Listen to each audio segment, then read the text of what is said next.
Sudah? Sudah? Bismillah. Assalamualaikum warahmatullahi wabarakatuh. Innal hamdalillah nahmaduhu wa nasta'inuhu wa nastaghfiruh wa na'udzu billahi min shururi anfusina wa sayyiati a'malina. Man yahdihillahu fala mudilla lahu wa man yudlil fala hadiya lahu. Wa ashhadu an la ilaha illallah wahdahu la syarika lahu wa ashhadu anna Muhammadan abduhu wa rasuluh. Ya ayyuhalladzina amanu taqullaha haqqa tuqatih wa la tamutunna illa wa antum muslimun. Amma ba'du, fa inna asdaqal hadisi kitabullah wa khairal hadi hadi Muhammadin sallallahu alaihi wasallam wa syarral umuri muhdatsatuha wa kullu muhdatsatin bid'ah wa kullu bid'atin dhalalah. Ikhwan wa akhwati fillah, bapak-bapak, ibu-ibu, kaum muslimin dan muslimah, jamaah salat Isya Masjid Hidayati Sugiat yang semoga dimuliakan oleh Allah Subhanahu wa taala, kepada segenap pengurus yayasan dan takmir Masjid Hidayati Sugiat yang semoga dirahmati oleh Allah Subhanahu wa taala. Tidak ada kata yang patut kita ucapkan di malam hari ini melainkan rasa syukur kita kepada Allah Tabaraka wa Ta'ala atas segala karunia nikmat yang telah Allah berikan kepada kita. Salah satu di antara sekian banyak kenikmatan-kenikmatan yang Allah berikan kepada kita, yang kita rasakan pada malam hari ini adalah nikmat diberikannya kita kemudahan oleh Allah Subhanahu wa taala untuk melangkahkan kaki di salah satu rumah Allah dari sekian banyak rumah-rumah Allah yang ada di muka bumi ini, dalam rangka melaksanakan amalan-amalan ketaatan kepada Allah Subhanahu wa taala. Diawali dengan salat Isya berjamaah, dilanjutkan dengan talabul ilmi, menuntut ilmu. Semoga seluruh rangkaian amal ibadah yang kita lakukan khususnya pada malam hari ini semuanya tercatat di sisi Allah sebagai pemberat timbangan amal kita di yaumil hisab. Bapak Ibu, kaum muslimin dan muslimah rahimani wa rahimakumullah, malam hari ini seperti biasa di Rabu yang ketiga, kajian kita membahas tentang kitab atau buku yang ditulis oleh ustadzuna, ustadz kita semua, yaitu Ustadz Yazid bin Abdul Qadir Jawas hafizahullah ta'ala. Buku yang ditulis oleh beliau yang berjudul Syarah Rukun Islam, penjelasan tentang 5 pondasi Islam, rukun Islam. Pada pertemuan bulan yang lalu, sesuai dengan catatan kami, kita sudah menuntaskan tentang, yaitu penjelasan tentang hadis rukun Islam, syarah hadis rukun Islam, penjelasan hadis tentang rukun Islam. Itu sudah kita bahas dan sudah kita tuntaskan materi itu. Ya, pada pertemuan yang pertama. Adapun pada pertemuan kita malam hari ini, kita tingkatkan pembicaraan kita, yaitu kita akan membahas tentang ahamiyatus syahadatain.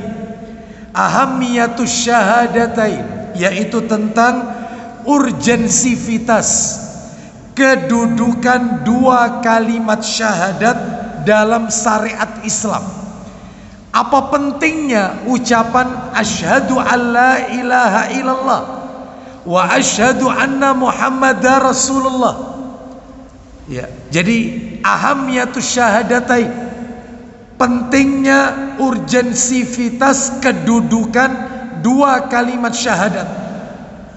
Jadi Bapak Ibu sekalian, malam hari ini saya tidak akan menyampaikan atau tidak akan menyentuh tentang makna yang terkandung dari kalimat tauhid la ilaha illallah dan Muhammadar Rasulullah. Bukan itu, bukan.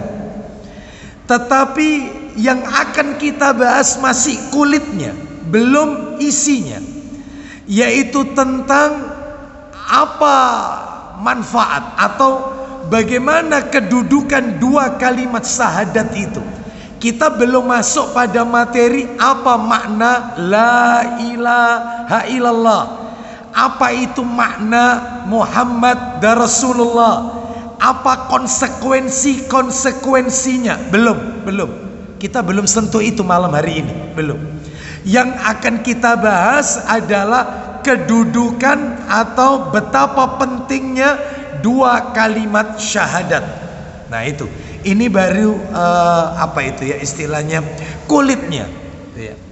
Bapak Ibu kaum muslimin dan muslimah rahimani wa rahimakumullah, sebagaimana kita ketahui bersama bahwasannya dua kalimat syahadat asyhadu alla ilaha illallah wa asyhadu anna muhammadar rasulullah memiliki kedudukan yang sangat tinggi di dalam Islam, memiliki kedudukan yang sangat penting dalam agama Islam. Bahkan dalam sehari semalam saja minimal kita membaca 9 kali dua kalimat syahadat ini. Kalau mau buktinya, ayo kita rinci. Minimal 9 kali dalam sehari semalam kita membaca dua kalimat syahadat. Apa itu? Yang pertama, dua kalimat syahadat ini kita baca setiap sholat kita baca setiap kali kita sholat, terutama yang sholat fardu, subuh, zuhur, asar, maghrib, isya. 5 kali sholat dalam sehari semalam itu sudah 9 kali baca dua kalimat syahadat. Sholat subuh baca sekali ketika tahiyat, at-tahiyatul mubarakatus sholawatu dan seterusnya, atau versi lain at-tahiyatu lillahi wassalawatu wattayyibat, assalamu ala nabiyyi wa rahmatullahi wa barakatuh, atau ada yang membaca assalamu alaika ayyuhan nabiyyu wa rahmatullahi wa barakatuh, assalamu alaina wa ala ibadillahi salihin, asyhadu alla ilaha illallah. Syahadat subuh sekali, zuhur 2 kali, rakaat kedua dan keempat, berarti totalnya sudah 3. Asar 2 kali, rakaat kedua dan rakaat keempat, berarti sudah 5 kali. Maghrib 2 kali baca syahadat, rakaat kedua dan rakaat ketiga, berarti total sudah 7. Dan isya 2 kali juga, rakaat kedua dan rakaat keempat, berarti sehari semalam 9 kali membaca dua kalimat syahadat. Itu baru sholat fardu, belum qobliyah, belum ba'diyah, belum zikir pagi, zikir petang, ada baca syahadat itu ada, belum termasuk. Oleh karena itu minimal 9 kali kita membaca dua kalimat syahadat dalam sehari semalam. Oleh karena itu muncul pertanyaan dalam diri kita. Kita tidak memperpanjang mukadimah ya, kita langsung masuk materi. Sebuah pertanyaan dalam diri kita.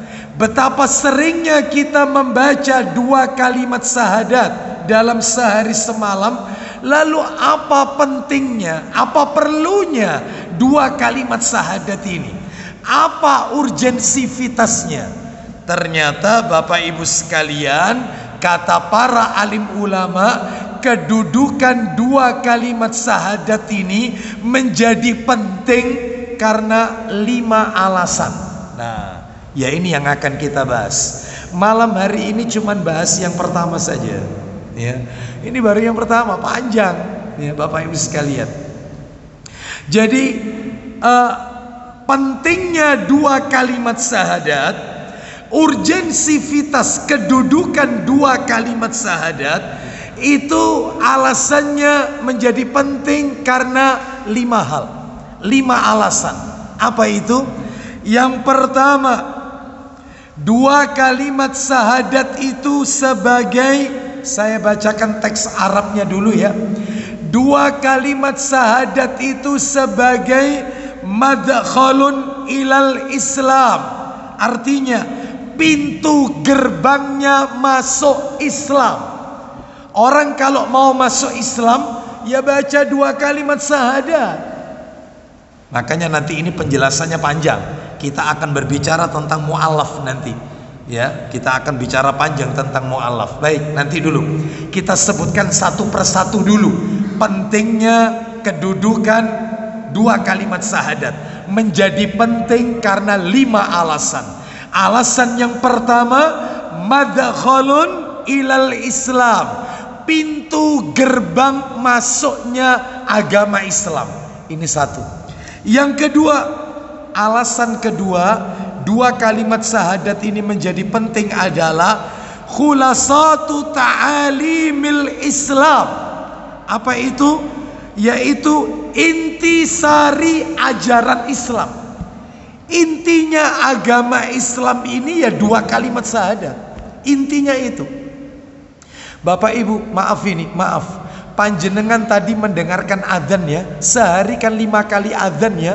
Adzan itu. Adzan itu ada 2 kalimat syahadatnya loh. Asyhadu an la ilaha illallah. Maka kita yang mendengarkan menirukan. Asyhadu an la ilaha illallah. Belum lagi ditambah doa setelah adzan. Belum ada syahadat lagi. Makanya intinya Islam ini adalah tauhid, 2 kalimat syahadat. Inti sari ajaran Islam. Nanti penjelasannya nanti, ini baru saya sampaikan alasan-alasannya dulu. Ya. Baik, sampai-sampai kata Nabi ketika Nabi akan menyerang ke suatu daerah, ke satu wilayah, Nabi berpesan kepada para sahabatnya. Kata Nabi, jika kalian mendengar adzan, jangan diserang. Berarti daerahnya, negerinya, wilayahnya kaum muslimin. Ternyata sahabat mendengar adzan berhenti, nggak jadi jihad, nggak jadi perang, nggak jadi diserang. Kita lihat negeri kita, adzan bertautan dan tidak dilarang sama pemerintah kita. Bahkan 1 RT 3 masjid ada ndak?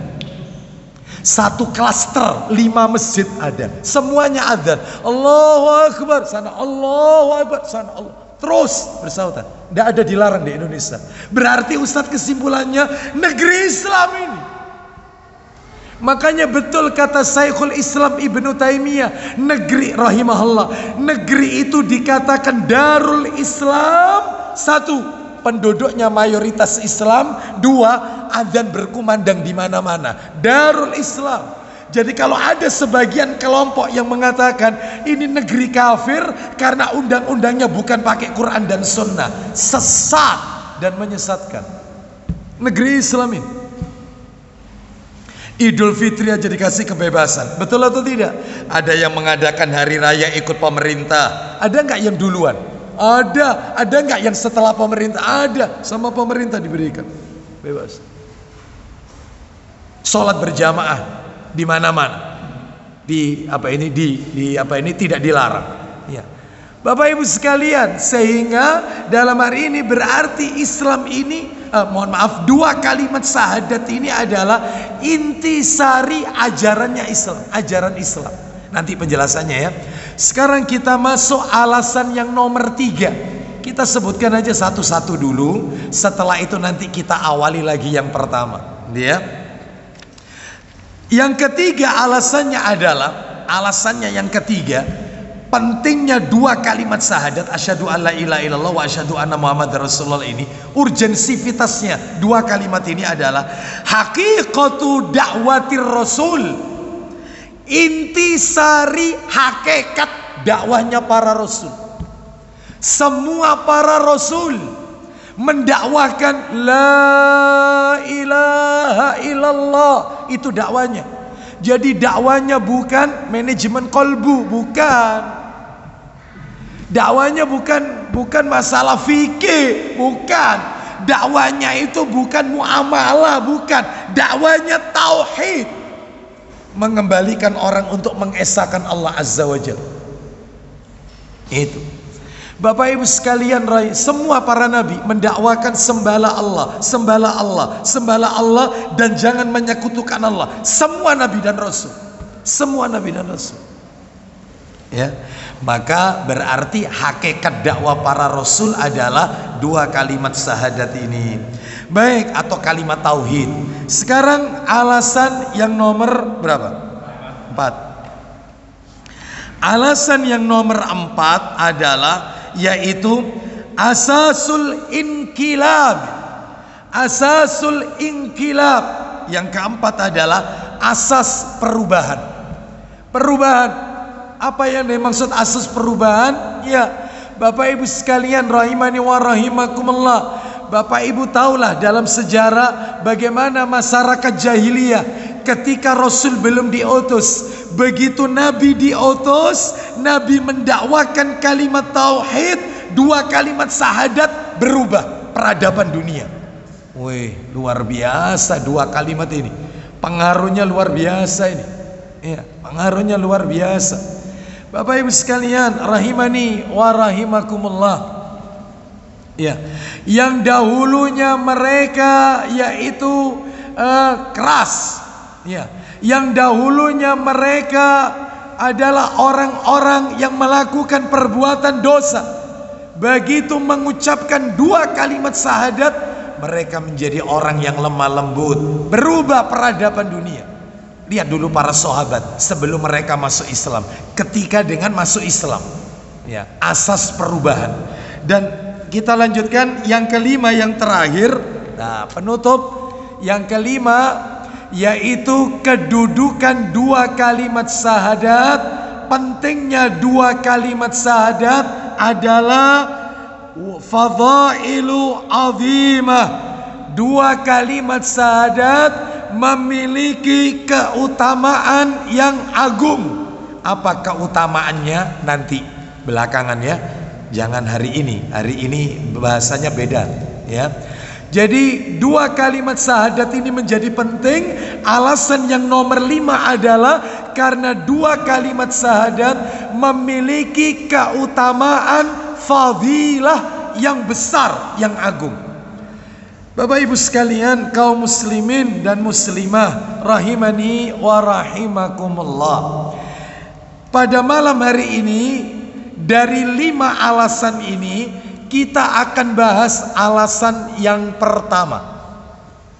Alasan yang kedua, Ustaz, bulan depan. Ya, karena panjang ini Bapak Ibu sekalian, panjang ini. Ya, serius ini panjang ini ya. Yang pertama ini panjang. Bapak Ibu sekalian rahimani wa rahimakumullah. Jadi ini masih bahas kulitnya ya. Jadi belum makna la ilaha illallah, makna Muhammad Rasulullah, apa konsekuensinya, ya, apa itu la ilaha illallah itu apa, ya, apa hak-haknya. Belum, ini panjang, perjalanan kita masih panjang. Yang penting sabar dalam menuntut ilmu dan terus berurut terus ya. Ibarat orang naik tangga satu-satu dan sampai mencapai pada atasnya ya. Baik Bapak Ibu sekalian rahimani wa rahimakumullah, kita awali yang pertama dulu. Alasan kenapa dua kalimat syahadat itu menjadi penting. Yang pertama adalah madkhalun ilal Islam, karena pintu gerbang masuknya agama Islam. Bapak Ibu kaum muslimin dan muslimah rahimani wa rahimakumullah, setiap rumah pasti punya pintu. Setiap rumah pasti punya pintu. Dan tentunya apabila seseorang itu akan masuk ke dalam sebuah rumah, pasti melalui sebuah pintu. Seseorang tidak akan bisa masuk ke dalam rumah kecuali harus melalui pintu. Demikian pula dalam Islam. Orang apabila akan memasuki agama Islam, maka harus melalui satu pintu, dan pintu itu namanya asyhadu alla ilaha illallah wa asyhadu anna Muhammadar Rasulullah. Di zaman Nabi sallallahu alaihi wasallam, orang-orang yang dahulunya masih jahiliyah, mereka masih berada dalam kekafiran. Ketika mereka akan memasuki agama Islam, maka mereka mengucapkan dua kalimat syahadat. Maka setelah mengucapkan dua kalimat syahadat, maka mereka menjadi orang yang terbaik dan menjadi sahabat Nabi sallallahu alaihi wasallam. Loh, berarti Ustadz kalau gitu di zaman Nabi itu tidak semua orang disebut sahabat? Iya, betul. Tidak semua orang disebut, tidak semua orang lihat Nabi disebut sahabat, enggak. Tetapi orang itu disebut sahabat Nabi kalau punya kriteria. Apa kriterianya? Yang pertama, hidup di zaman Nabi. Hidup di zaman Nabi. Meskipun dia tidak bisa lihat Nabi, mungkin terhalang lantaran, maaf buta, tunanetra, tapi dia hidup di zaman Nabi. Masih satu dulu ini. Yang kedua, selain hidup di zaman Nabi, meskipun dia tidak lihat Nabi, seperti muadzzinnya Rasul Ibnu Ummi Maktum radhiyallahu an, itu kan buta. Maka syarat kedua, dia mengimani ajarannya Rasulullah sallallahu alaihi wasallam, masuk Islam dan mengikuti syariatnya Nabi sallallahu alaihi wasallam. Dan yang ketiga, matinya dalam keadaan Islam, bukan murtad, yaitu sahabat. Itu sahabat. Ustadz, di zaman Nabi ada nggak orang yang ketemu Nabi? Banyak. Tetapi dia tidak mengimani Nabi. Banyak. Abu Jahal ketemu Nabi, Abu Talib pamannya Nabi juga ketemu Nabi, Abu Lahab juga ketemu Nabi. Apakah mereka mengimani apa yang Nabi ajarkan? Tidak. Maka mereka tidak masuk dalam jajaran sahabat. Ustadz, ada orang nggak di zaman Nabi yang dia itu tidak buta, tapi tidak sempat ketemu Nabi, cuman dia mengimani apa yang Nabi ajarkan, dia masuk Islam, cuman nggak ketemu Nabi, nggak lihat raut wajahnya Nabi? Ada. Siapa? Raja Najasyi, yang begitu mendapat surat dari Nabi, aslim taslam, masuklah kalian ke dalam Islam, maka kau akan selamat. Itu ada dalam riwayat Muslim. Maka begitu membaca surat dari Nabi mengajak Islam, maka dia baca syahadat, masuk Islam. Dan ternyata tidak diketahui oleh rakyatnya. Makanya ketika Raja Najasyi wafat, maka dia tidak diperlakukan secara Islam, karena rakyatnya nggak tahu kalau rajanya Islam. Nabi mendengar wafatnya Raja Najasyi, maka Nabi mensolati sholat gaib untuk Raja Najasyi. Disolati sama Nabi, padahal nggak ketemu Nabi. Bapak Ibu sekalian, ini menunjukkan kepada kita, jadi nggak semua orang disebut sahabat. Itu kalau ketemu Nabi. Lah kalau nggak ketemu Nabi, Nabi sudah wafat, dia hidup di zaman sahabat, itu namanya tabi'in. Bukan sahabat, tabi'in. Orang yang ketemu dengan sahabat, dia lahir, Nabi sudah wafat, tabi'in. Lah kalau misalnya sahabat telah wafat semua, lahirnya ketemu dengan tabi'in, itu yang namanya tabi'ut tabi'in. Beda lagi. Panjenengan masuk yang mana? Sahabat bukan, tabi'in bukan, tabi'ut tabi'in bukan, dan mudah-mudahan kita termasuk umat Nabi yang kelak di hari kiamat Allah pertemukan kita dengan baginda Rasul sallallahu alaihi wasallam di surga Allah kekal selama-lamanya. Bapak Ibu kaum muslimin dan muslimah rahimani wa rahimakumullah.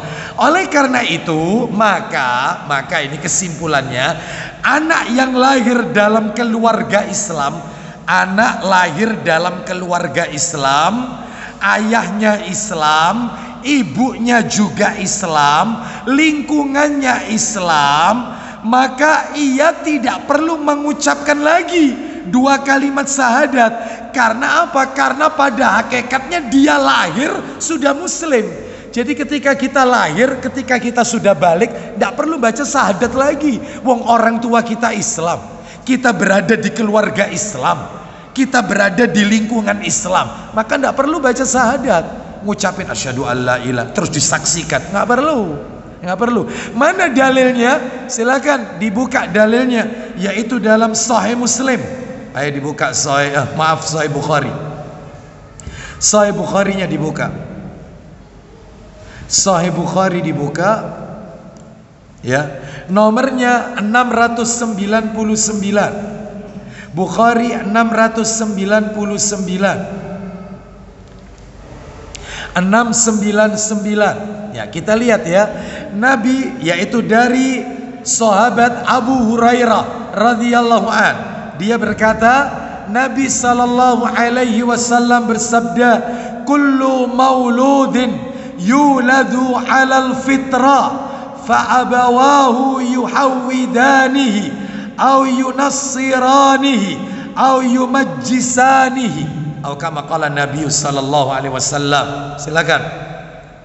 Dari Abu Hurairah radhiyallahu anhu menceritakan, ya, bahwa Nabi sallallahu alaihi wasallam pernah bersabda, apa isi sabdanya? tidak ada seorang anak pun yang dilahirkan melainkan ia dilahirkan dalam keadaan suci bersih. Stop. Nabi mengatakan kullu mauludin yuladu 'alal fitrah. Tidak ada satupun bayi yang dilahirkan kecuali kondisi bayi itu fitrah. Fitrah ini kata para ulama maksudnya Islam. Jadi bayi lahir itu Islam sebenarnya. Lanjut, yang menjadikan dia bukan Islam itu siapa Pak Didi? Lanjutkan. Maka ibu bapaknya yang menjadikannya Yahudi atau Nasrani dan atau Majusi. Nah itu. Jadi intinya bayi lahir itu sudah Muslim sebenarnya. Fitrahnya itu Islam. Bapak ibunya kemudian yang membaptis, yang memasukkan anak itu ke rumah-rumah peribadatan mereka sesuai dengan keyakinan mereka, orang tuanya. Tetapi asli anak itu lahir fitrah. Makanya ada yang bertanya, berarti Ustadz, bagaimana hukumnya anak-anaknya orang-orang Nasrani, anaknya orang-orang Yahudi yang meninggal waktu kecil, lahir meninggal, keguguran? Itu nasibnya nanti di hari kiamat, itu di surga apa neraka? Maka saya jawab, para ulama beda pendapat ya. Saya jawab menurut jumhur aja ya. Mayoritas ulama, konsensus ulama, mayoritas ulama sepakat anak itu berada di surga. Ada di surga. Anak itu berada di surga. Ada sebagian ulama yang lain mengatakan enggak. Anak itu nanti diuji oleh Allah. Kalau anak itu nanti berhasil menerima ujian Allah, maka dia akan masuk ke surga. Akan diuji oleh Allah Subhanahu wa taala. Wallahu a'lam bishawab. Tapi saya lebih condong kepada pendapat ulama yang mengatakan ada dalilnya mereka berada yaitu di surga Allah Subhanahu wa taala. Wallahu a'lam bishawab. Adapun ada pendapat yang lemah, pendapat lemah yang mengatakan anak-anak itu berada di surga tapi jadi pelayan-pelayan surga. Ini pendapat lemah ya. Pendapat lemah. Pendapat yang kuat adalah mereka ada di surga karena mereka yaitu belum berubah akidahnya. Masih fitrah, masih suci, nggak tahu apa-apa. Nah, itu ya. Baik. Kita lanjutkan pembahasan kita. Oleh karena itu Bapak Ibu sekalian rahimani wa rahimakumullah, ini menunjukkan kepada kita seseorang yang lahir di dunia ini sesungguhnya di alam roh. Alam roh itu sudah baca syahadat mestinya. Dia sudah baca syahadat itu. Iya. Belum lahir di alam roh. Bayi usia kandungan 120 hari, 4 bulan ya. Ketika roh itu ditiupkan, maka dia sudah baca syahadat itu. Mana dalilnya? Silakan dibuka Al-Quran surat nomor 7 ayatnya 172. Al-A'raf ayat 172. Allah berfirman, iya betul ya, surat 7 itu Al-A'raf ya. Ya. Suratnya surat nomor 7 Al-A'raf ya. Ayatnya ayat yang ke 172. Allah berfirman, wa idza akhadha rabbuka min bani adama min duhurihim dzurriyyatahum wa ashhadahum ala anfusihim alastu bi rabbikum qalu bala syahidna an taqulu yaumal qiyamati inna kunna an hadza ghafilin. Silakan.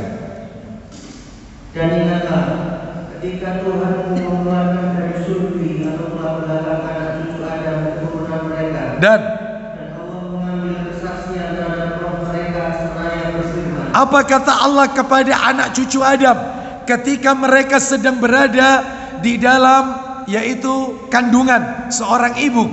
Ya, silakan. Bukankah aku ini Tuhanmu? Alastu bi rabbikum, bukankah aku ini Rabbmu? Apa jawaban sang jabang bayi itu? Mereka menjawab, Apa kata sang jabang bayi? Kita semua ngomong pada waktu itu. Apa itu? Silakan. betul, Engkau Tuhan kami. Engkau adalah Rabb kami. Sudah mengakui. Sudah mengakui sebenarnya ya. Jadi intinya anak lahir itu fitrah sebenarnya. Yang bikin tidak fitrah itu siapa tadi? Orang tuanya ya. Lanjut teruskan, silakan.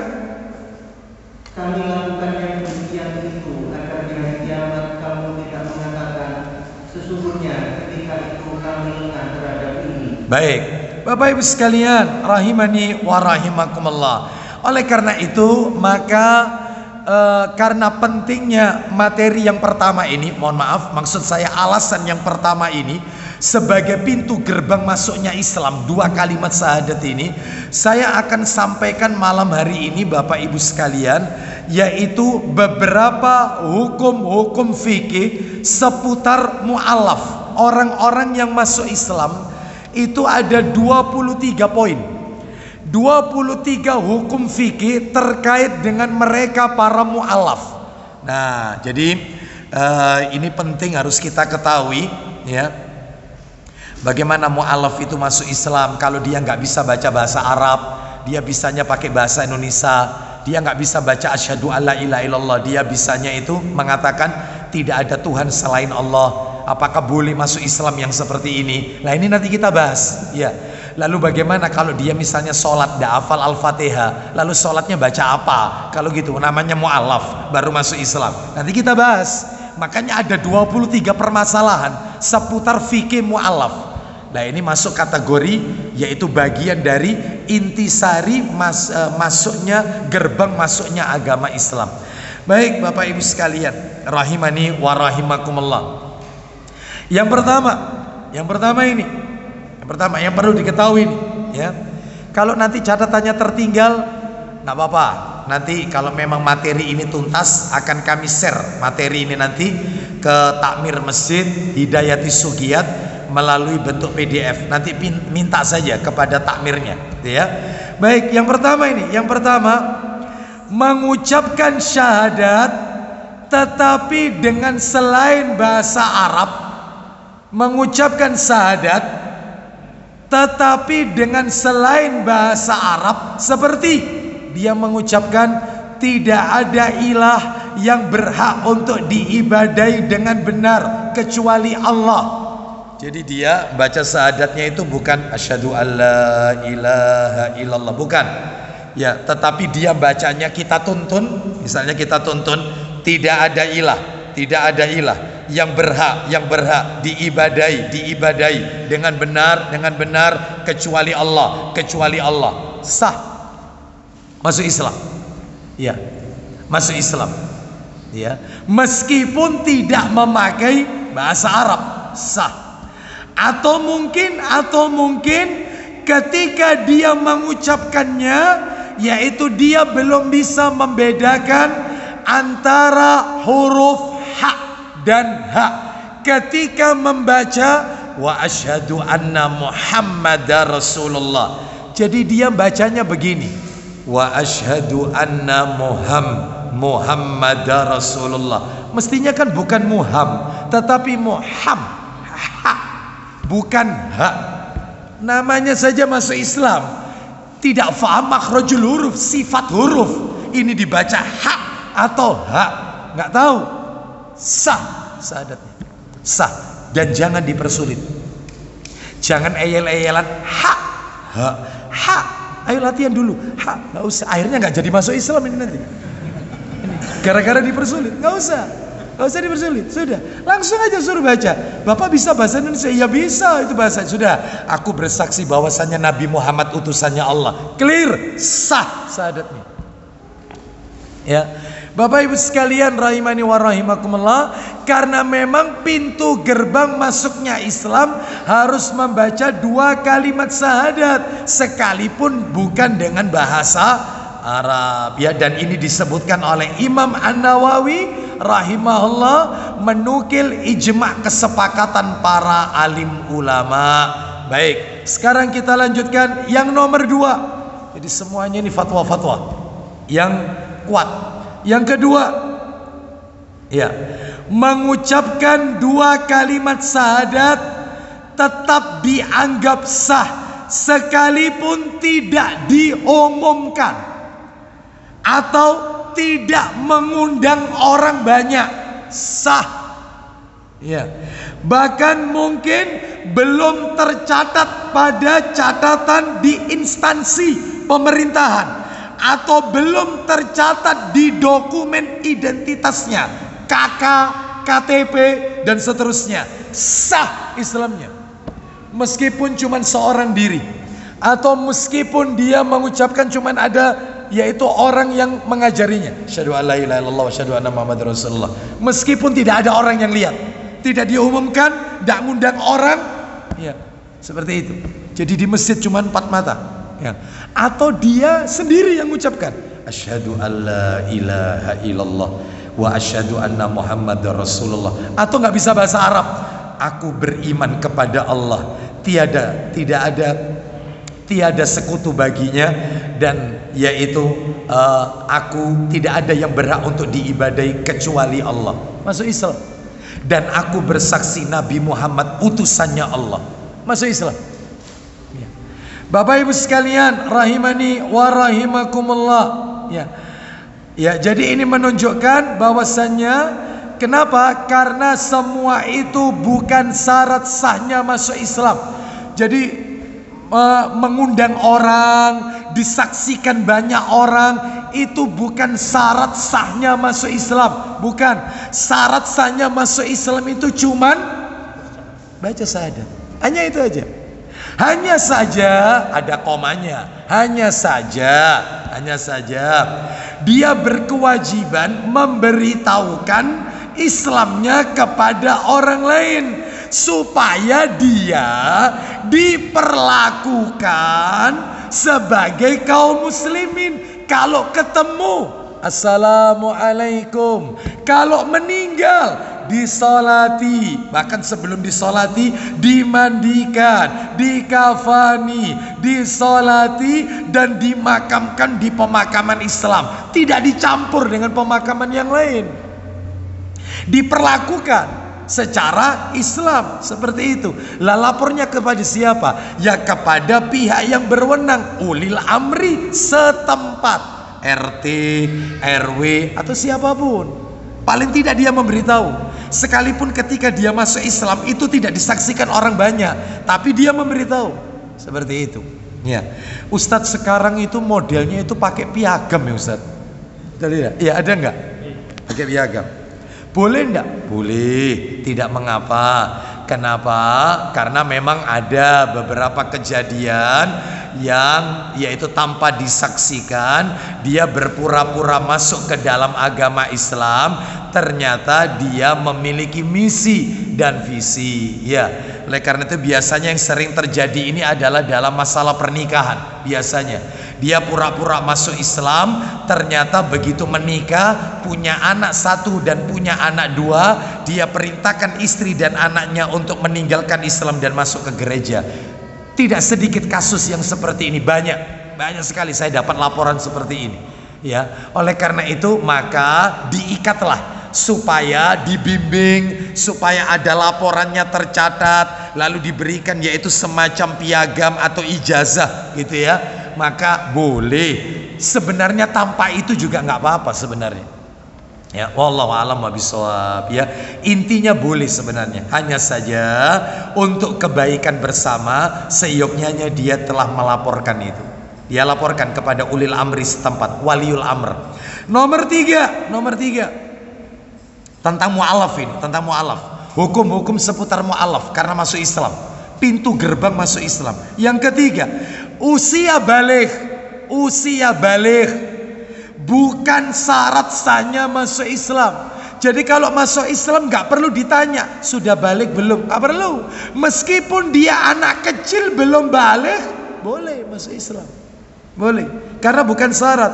Bahkan dulu banyak para sahabat Nabi Sallallahu Alaihi Wasallam yang masih kecil. Contohnya sahabat Ali bin Abi Thalib radhiyallahu an masuk Islam yang waktu itu belum balik, dalam keadaan belum balik ya, dan Nabi tidak mempermasalahkan.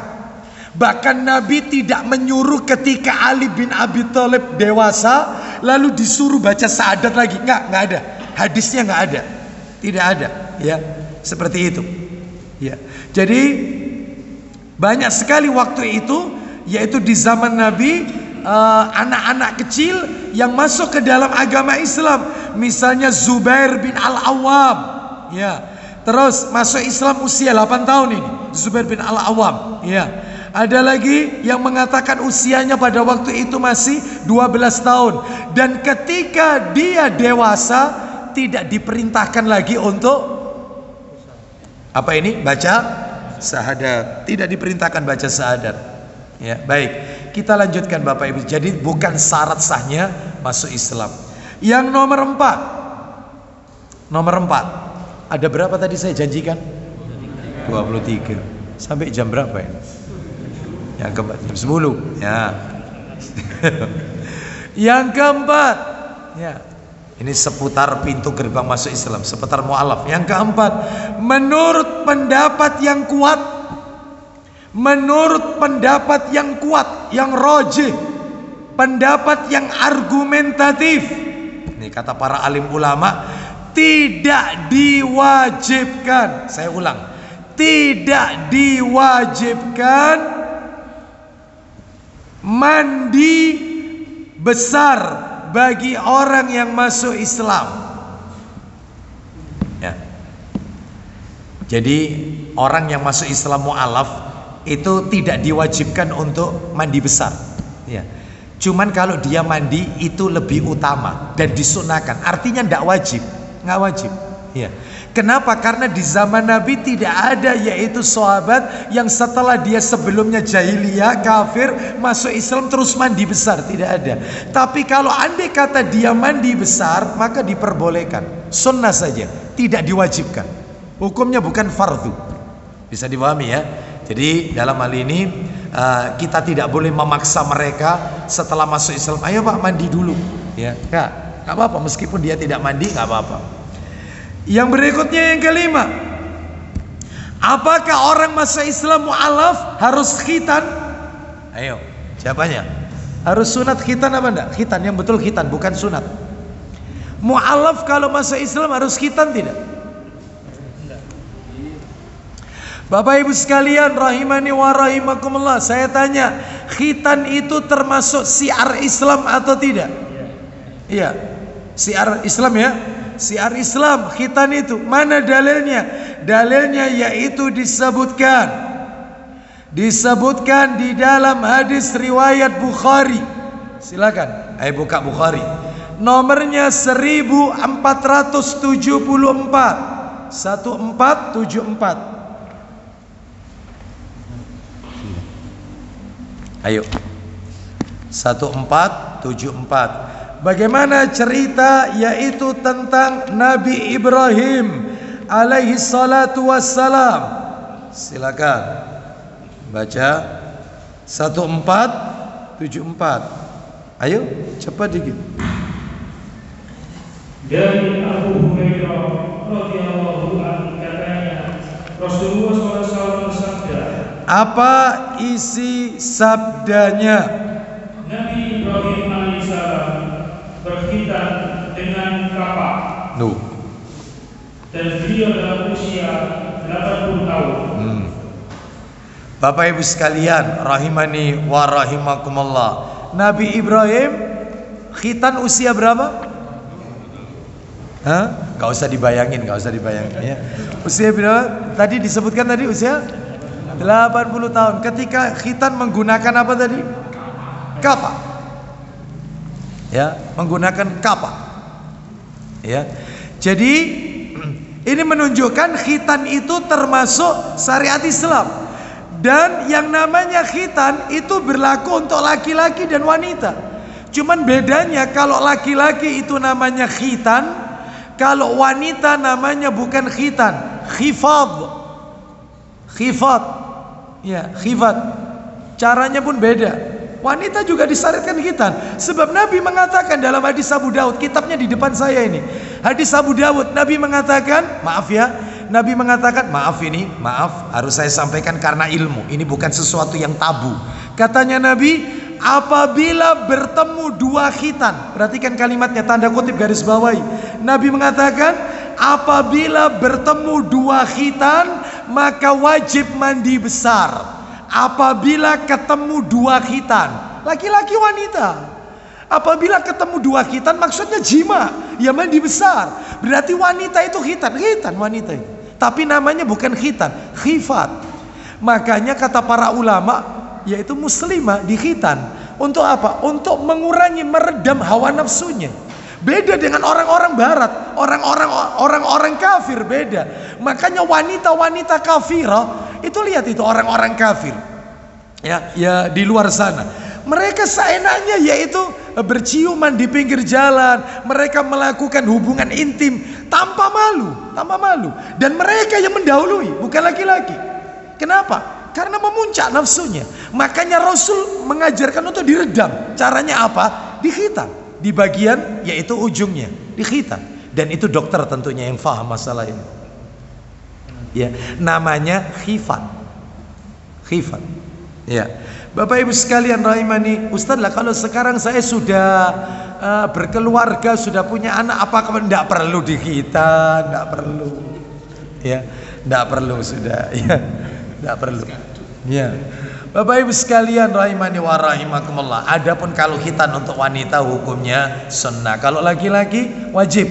Ini pertanyaannya adalah, ini bagaimana kalau misalnya mu'allaf ini masuk Islam dan dia belum khitan, apa perlu dikhitan? Ya. Maka jawabannya kata para alim ulama adalah satu. Yang pertama jawabannya yaitu tidak selayaknya tergesa-gesa menjelaskan kepada para mu'allaf tentang hukum khitan. Ya jangan disampaikan dulu, ya. Kecuali kalau imannya sudah kuat, maka silakan sampaikan tentang hukum khitan, ya. Karena kalau tergesa-gesa menyampaikan di awal, kamu kalau masuk Islam itu harus khitan dulu. Ya nggak jadi, ya. Bahkan keluar dari Islam, ya. Sedangkan kalau mereka murtad, maka kerusakannya lebih besar dibandingkan kondisi seseorang sebelum dikhitan. Jadi khitan ini kesimpulannya bukan syarat sahnya Islam seseorang. bukan syarat sahnya Islam seseorang. Khitan itu bukan. Ya. Apalagi kalau ini yang kedua sekarang, yang kedua alasannya. Apalagi tim medis dalam hal ini dokter mengatakan ya, kalau di khitan akan membahayakan fisiknya. Karena orang yang masuk Islam ini umurnya 80. Beda sama Nabi Ibrahim. Nabi Ibrahim usia berapa tadi? Kita 80. Dan waktu itu usianya panjang. Panjang ya, seperti itu. Lah umat ini usianya ya. Nah, lah ini kalau di khitan mati ini. Mati. Ya wong jalan aja pakai tongkat ya, apalagi lihat pisau, dredeg ini.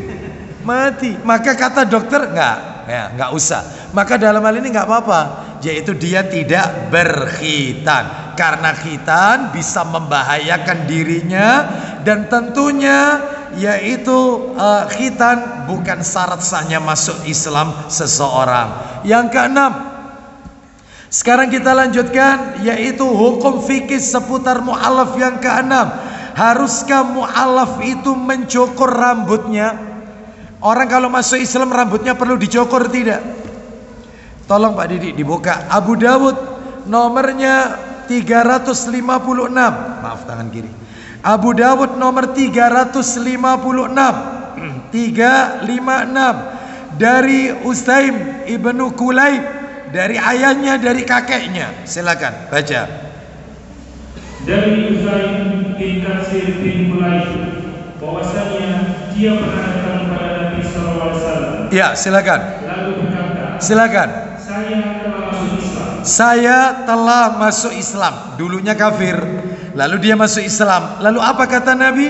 Maka Nabi SAW bersabda kepadanya, tanggalkanlah atau cukur rambut kafirmu. Nah, kata Nabi ketika dia masuk Islam, aku telah masuk Islam. Nabi mengatakan, buanglah, cukurlah rambut kekufuranmu, rambut kafirmu. Maka kata para alim ulama, masih ada Pak Didi, lanjutkan, teruskan. Dalam riwayat lain pula itu berkata, ya. Dan sahabat lain juga memberitahukan kepadaku, ya, bahwasannya Nabi SAW bersabda kepada orang lain yang bersama beliau, ya, cukurlah rambut kafirmu dan berkhitanlah. Nah, itu ada taman dan khitan. Ya. Tetapi dalam hal ini kata sebagian dalil yang lain bukan menjadi syarat sahnya masuk Islam. Lihat kondisi orang tersebut. Ya, masalah mencukur rambut yang kita bahas sekarang ini, yang nomor 6 ini. Ternyata menurut jumhur ulama, mencukur rambut itu hanya berlaku bagi laki-laki yang baru masuk Islam. Sedangkan jadi dicukur di sini ya digundul, cukur, potong, atau minimal itu ditipiskan. Ya, jadi bukan hanya dirapikan, bukan, cukur. Seperti itu.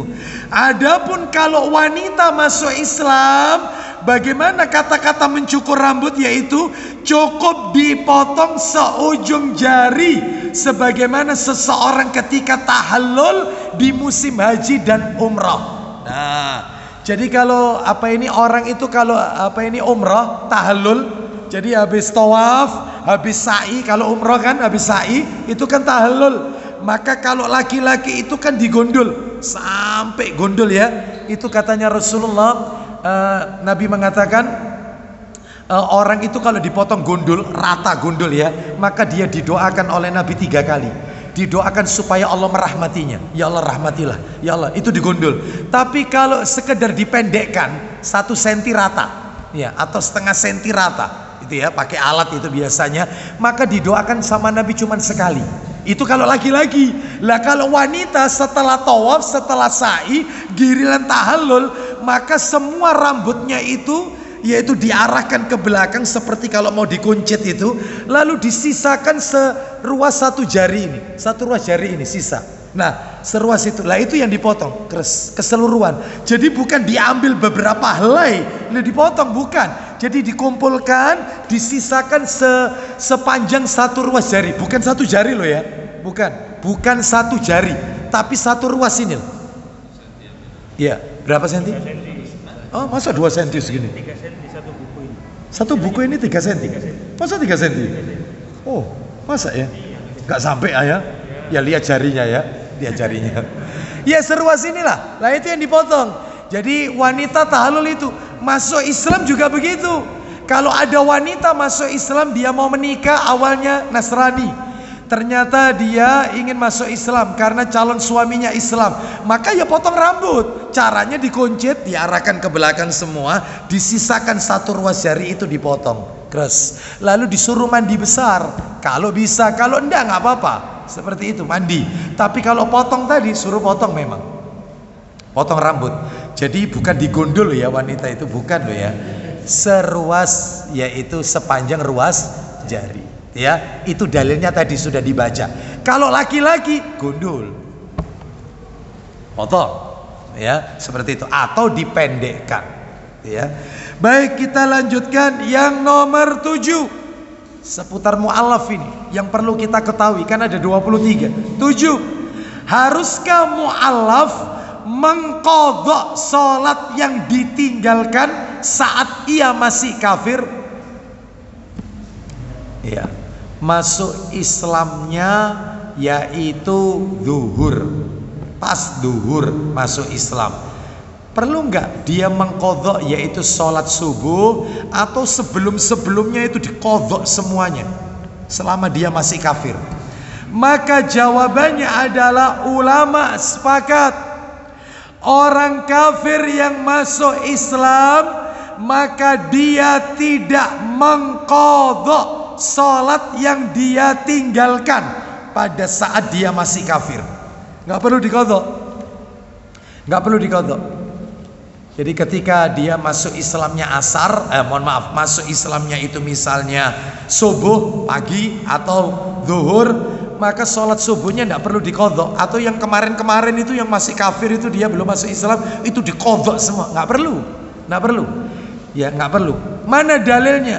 Orang kafir kalau masuk Islam maka dia tidak perlu sholat, mengqadha sholat dari sholat-sholat yang dia tinggalkan karena dia masih kafir. Dalilnya, tolong dibuka surat nomor 8 Al-Anfal.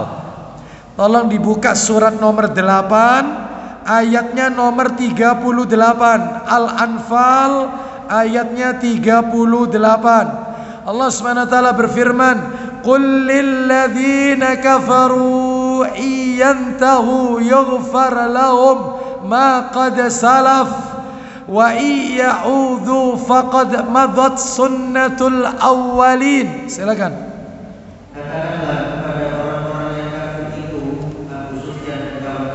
Katakan kepada orang-orang kafir itu, apa itu? Silakan dong. Jika mereka berhenti dari kekafirannya, kalau mereka berhenti dari kekafirannya lalu masuk Islam, mu'alaf, niscaya Allah akan mengampuni dosa-dosa mereka yang telah lalu. Duh, ya ampuni, maka tidak perlu diqadha sholatnya. Terus kalau mereka balik lagi murtad, kan ada orang kayak begini, ya masuk Islam keluar Islam, masuk Islam keluar Islam lagi. Duh, ada nggak yang kayak gini? Ya, Muslim kafir, murtad, murtad masuk Islam lagi, Muslim, murtad lagi, terus begini. Bagaimana ini? Lanjut dok, teruskan. Dan jika mereka kembali lagi memerangi Nabi sungguh berlaku pada mereka sunnah Allah terhadap orang-orang dahulu. Apa itu? Dibinasakan. Akan dibinasakan oleh Allah Subhanahu wa taala. Nggak boleh, berarti dia bermain-main dalam beragama. Kita lanjutkan, kita tambahkan lagi dalil. Silakan dibuka Sahih Muslim. Ayo, nomor 98. Muslim nomor 98. Sahih Muslim nomornya 98 dari sahabat Amr bin As radhiyallahu an. Ya, silakan. Ya, tapi tidak semuanya nanti, nggak semuanya. Silakan, panjang memang, tapi nggak semuanya. Ayo. Dari Ibnu Sumamah Al-Mahdi radhiyallahu anhu katanya, Ya. kami menyaksikan Amr bin As ketika dia hendak meninggal. Ya. Dia lalu menangis sambil menghadapkan mukanya ke dinding. Baik, Amr bin As radhiyallahu an.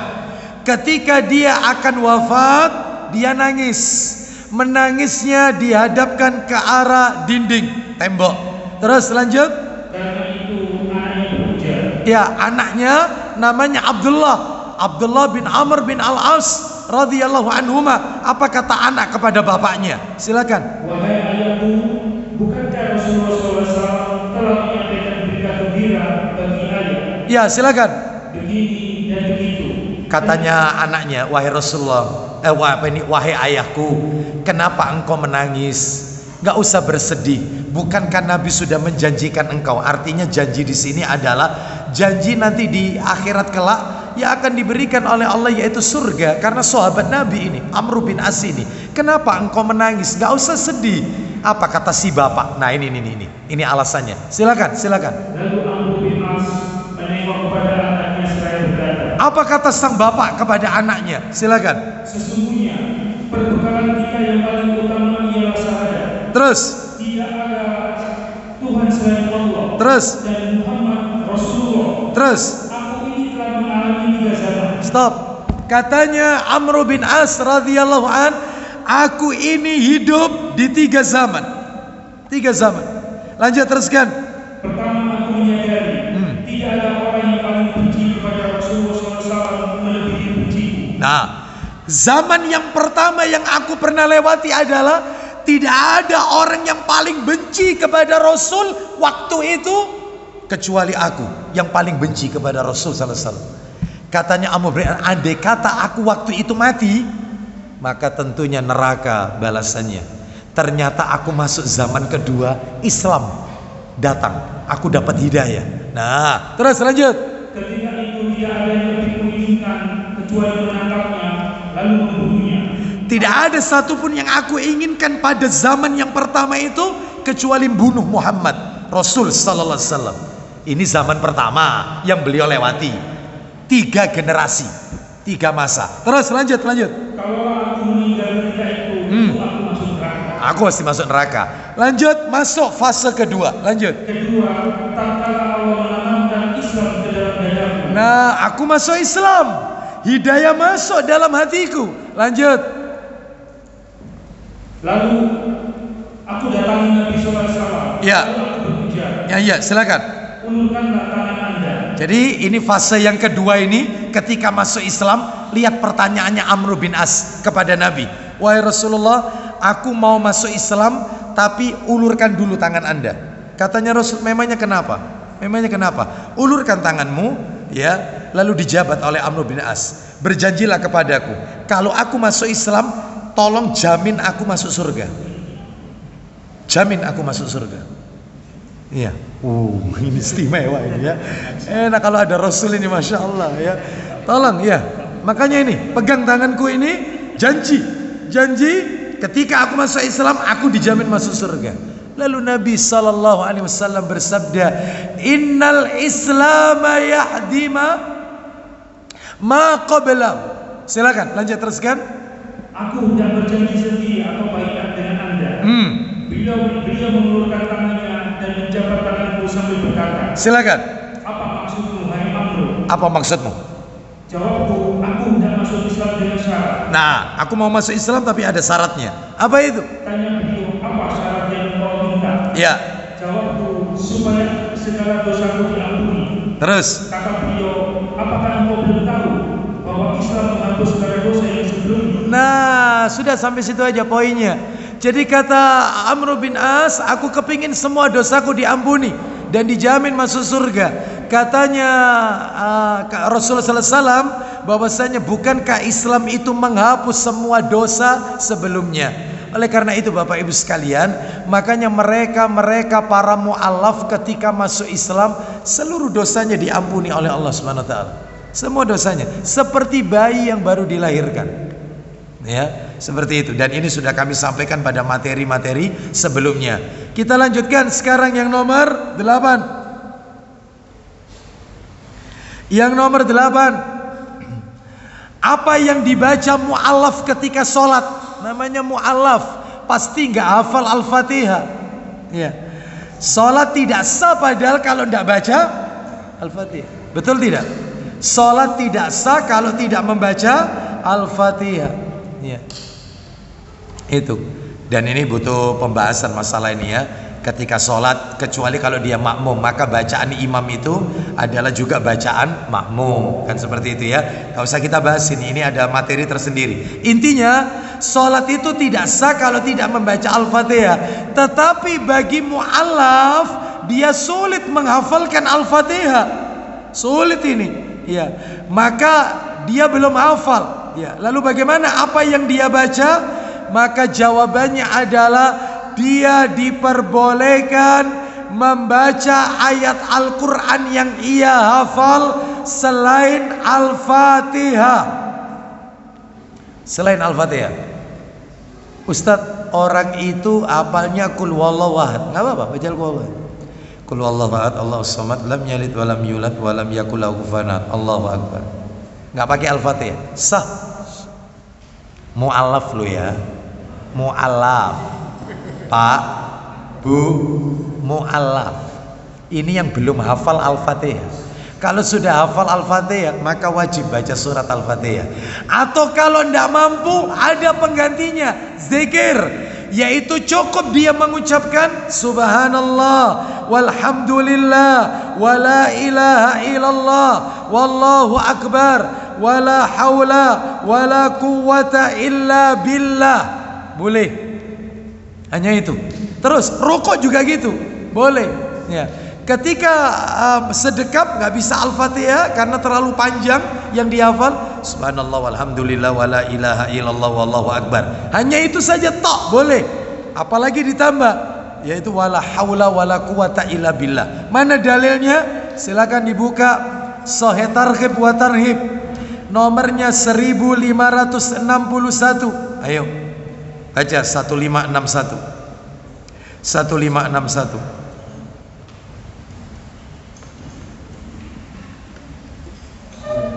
Ya, silakan. Dari Ibnu Abi Aufa, dia berkata, Ya, seorang Arab Badui berkata, silakan. ya Rasulullah, sesungguhnya aku telah berupaya untuk selalu menekuni Al-Quran. Terus, Namun aku tidak mampu. aku tidak mampu. Terus, Maka ajarkanlah kepadaku sesuatu yang mewakili Al-Quran. ya, Nabi bersabda, ajarkan kepadaku sesuatu yang mewakili Al-Quran yang aku baca ketika sholat. Lanjut, silakan. maka ucapkanlah Subhanallah walhamdulillah wala ilaha illallah wallahu akbar. Nah, di situ aja boleh. Ada tambahan lagi riwayat yang lain.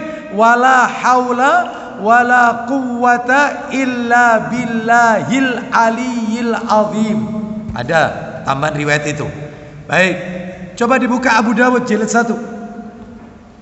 Nomornya 832. Abu Dawud 832 dari Abdullah bin Abi Aufa atau Ibnu Abi Aufa radhiyallahu an. Silakan. Dari Abdullah bin Abi Aufa, dia berkata, Iya.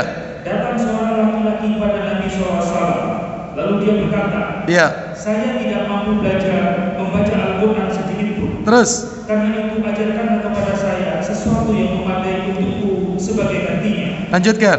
Beliau SAW bersabda, Isinya. ucapkanlah Subhanallah walhamdulillah wala ilaha illallah wallahu akbar. Terus. Wala haula wala quwwata illa billahil aliyyil azim. Nah, di situ ada tambahannya di riwayat Abu Dawud, ya. Baik, sampai di situ aja. Kita lanjutkan nomor 9. Apakah mu'allaf wajib bayar zakat? Apakah mu'allaf wajib bayar zakat?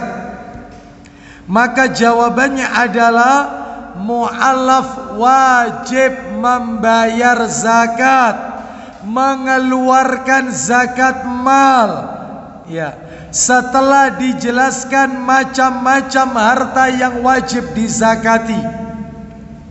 Ya, apabila hartanya telah mencapai nisab dan haul sudah berjalan 1 tahun, ya wajib dikeluarkan zakatnya, wajib tetap keluar zakat. Tapi kalau sholat nggak perlu diqadha, sholat nggak perlu diqadha. Ya, Bapak Ibu sekalian, baik, itu yang nomor 9. Sekarang nomor berapa? 10. Sebelum masuk yang nomor 10, kita mundur sedikit yang nomor 8. Masalah apa tadi nomor 8? Bukan nomor 8, nomor 7. Nomor 7. Apakah mu'allaf mengqadha salat? Betul ya? Bapak Ibu, ada rincian dari para ulama yang tadi belum kami singgung, belum kami sampaikan. Kalau masuk Islamnya orang itu ketika asar ini masuk Islam, maka ketika asar masuk Islam dia harus sholat asar dan dijamak dengan zuhur. Dijamak zuhur. Karena zuhur dan asar itu adalah dua sholat yang bisa dijamak. Seperti itu. Kalau dia masuk Islamnya itu adalah ketika Isya, maka dia cukup menjamak sholat maghrib dan Isya. Zuhur asarnya nggak perlu. Maghrib sama Isya aja. Sholat yang bisa digandeng. Faham sampai di sini ya? Kalau dia masuk Islamnya itu adalah sebelum zuhur, maka tidak perlu sholat subuh, karena nggak mungkin sholat subuh ketika di pagi hari, nggak. Sudah, jadi diampuni oleh Allah dosa-dosanya.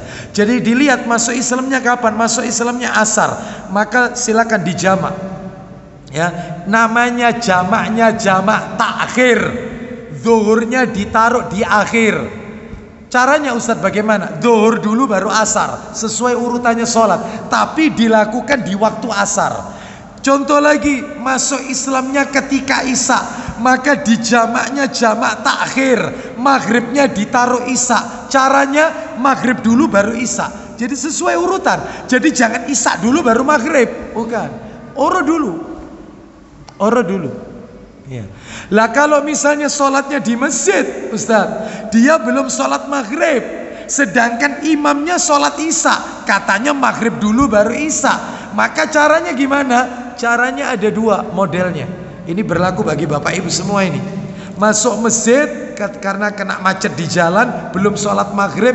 Ketika masuk masjid adzan Isya, ternyata imamnya sholat Isya, Anda belum sholat maghrib. Gimana Ustadz? Apakah saya sholat Isya dulu, setelah Isya baru maghrib? Bukan. Caranya adalah maghrib dulu baru Isya, sesuai urutan. Caranya gimana? Teknisnya ada dua. Teknis pertama adalah ketika imamnya itu sholat, Allahu Akbar, niat sholat Isya, Anda niat sholat maghrib. Terus ketika imam tahiyat rokaat kedua, lalu berdiri bangkit rokaat ketiga, Anda ikut bangkit rokaat ketiga, Allahu Akbar. Ketika imam bangkit rokaat keempat, maka Anda jangan bangkit, Anda duduk tahiyat karena maghrib 3 rokaat. Anda duduk tahiyat, ya.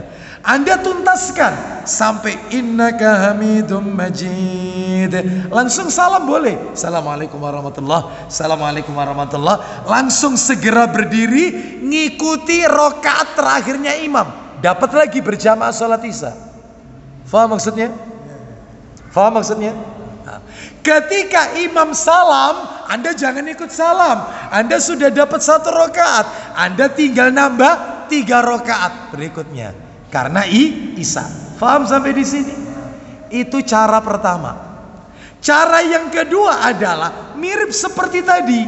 Ketika imam rokaat ketiga, dia bangkit rokaat keempat karena sholat Isya, Anda jangan ikut rokaat keempat, Anda duduk lagi, yaitu di rokaat ketiga. Imamnya berdiri, Anda duduk tahiyat, tapi jangan ditutup salam. Nunggu sampai ikut bersamaan salamnya imam. Jadi bareng-bareng. Jadi semuanya berdiri, Anda terus duduk, ngikuti sampai selesainya imam. Begitu imam salam, Assalamualaikum warahmatullah, Assalamualaikum warahmatullah, Anda ikut salam, Assalamualaikum warahmatullah. Berarti Anda maghribnya tuntas, Anda sholat sendiri Isyanya. Faham sampai di sini? Ya itu caranya. Ya, seperti itu. Selama ini gimana? Selama ini dibalik ya. Jadi Isya dulu, baru setelah itu maghrib. Nah, ya cara ini yaitu justru menyelisih dalil ya. Yang benar adalah urut. Sholat itu harus urut. Maghrib dulu baru Isya. Baik, kita lanjutkan. Kita lanjutkan sekarang, yaitu yang ke 10. Lanjutannya ini, apakah mu'alaf wajib puasa di bulan Ramadan? Jawabannya adalah jika mu'alaf orang itu masuk Islamnya sebelum datang bulan Ramadan, dia masuk Islam sebelum datang bulan Ramadan, maka tidak ada kewajiban puasa kecuali ketika sudah datang Ramadan, bulan Ramadan. Misalnya masuk Islamnya bulan Sa'ban, habis Sa'ban kan Ramadan, maka Ramadan tahun yang sebelumnya tidak perlu diqadha, nggak perlu. Begitu nanti masuk Ramadan, ya puasa seperti itu. Terus katanya para alim ulama lagi, contoh, jika dia masuk Islam di tengah bulan Ramadan, ya, jika dia masuk Islam pada bulan Ramadan, maka dia wajib puasa Ramadan pada sisa hari bulan Ramadan, dan tidak wajib mengqadha puasa yang dia tinggalkan saat dia masih kafir. Gak perlu. Masuk Islam Ramadan riyoyo kurang sedino. Misalnya hari raya kemarin tanggal berapa Pak Didi? Hari raya kemarin tanggal berapa? Mei tanggal berapa? Mei apa April? Mei kan? Mei tanggal berapa? 13. Masuk Islamnya tanggal 11. Ya, sengaja enggak sengaja sudah enggak tahu pokoknya. Sengaja enggak sengaja ini, ya. Tanggal 11 Mei masuk Islam. Ya, maka ketika masuk Islam pas siang hari, ya enggak perlu puasa wong siang hari, tentunya dia enggak sahur kan? Maka mulai puasanya itu hari terakhir itu tanggal 12. Begitu 12 puasa, besok meneria ya enggak apa-apa. Maka yang lain hari yang ditinggalkan enggak perlu diqadha karena dia masih kafir. Bisa dipahami sampai di sini? Meskipun sengaja, wis engko ae cidak-cidak riyo itu sudah. Mau masih kafir. Begitu masuk Islam dosanya dihapus tidak? Lihat katanya Nabi, Islam itu penghapus dosa sebelumnya. Dihapus dosanya. Ya. Tapi sudah masuk Islam, terus kemudian melakukan cara yang kayak itu tadi, ya dosa. Gak bisa karena sudah masuk Islam. Kita lanjutkan. Luar biasa Rahman Rahimnya Allah Subhanahu wa taala. Kita lanjutkan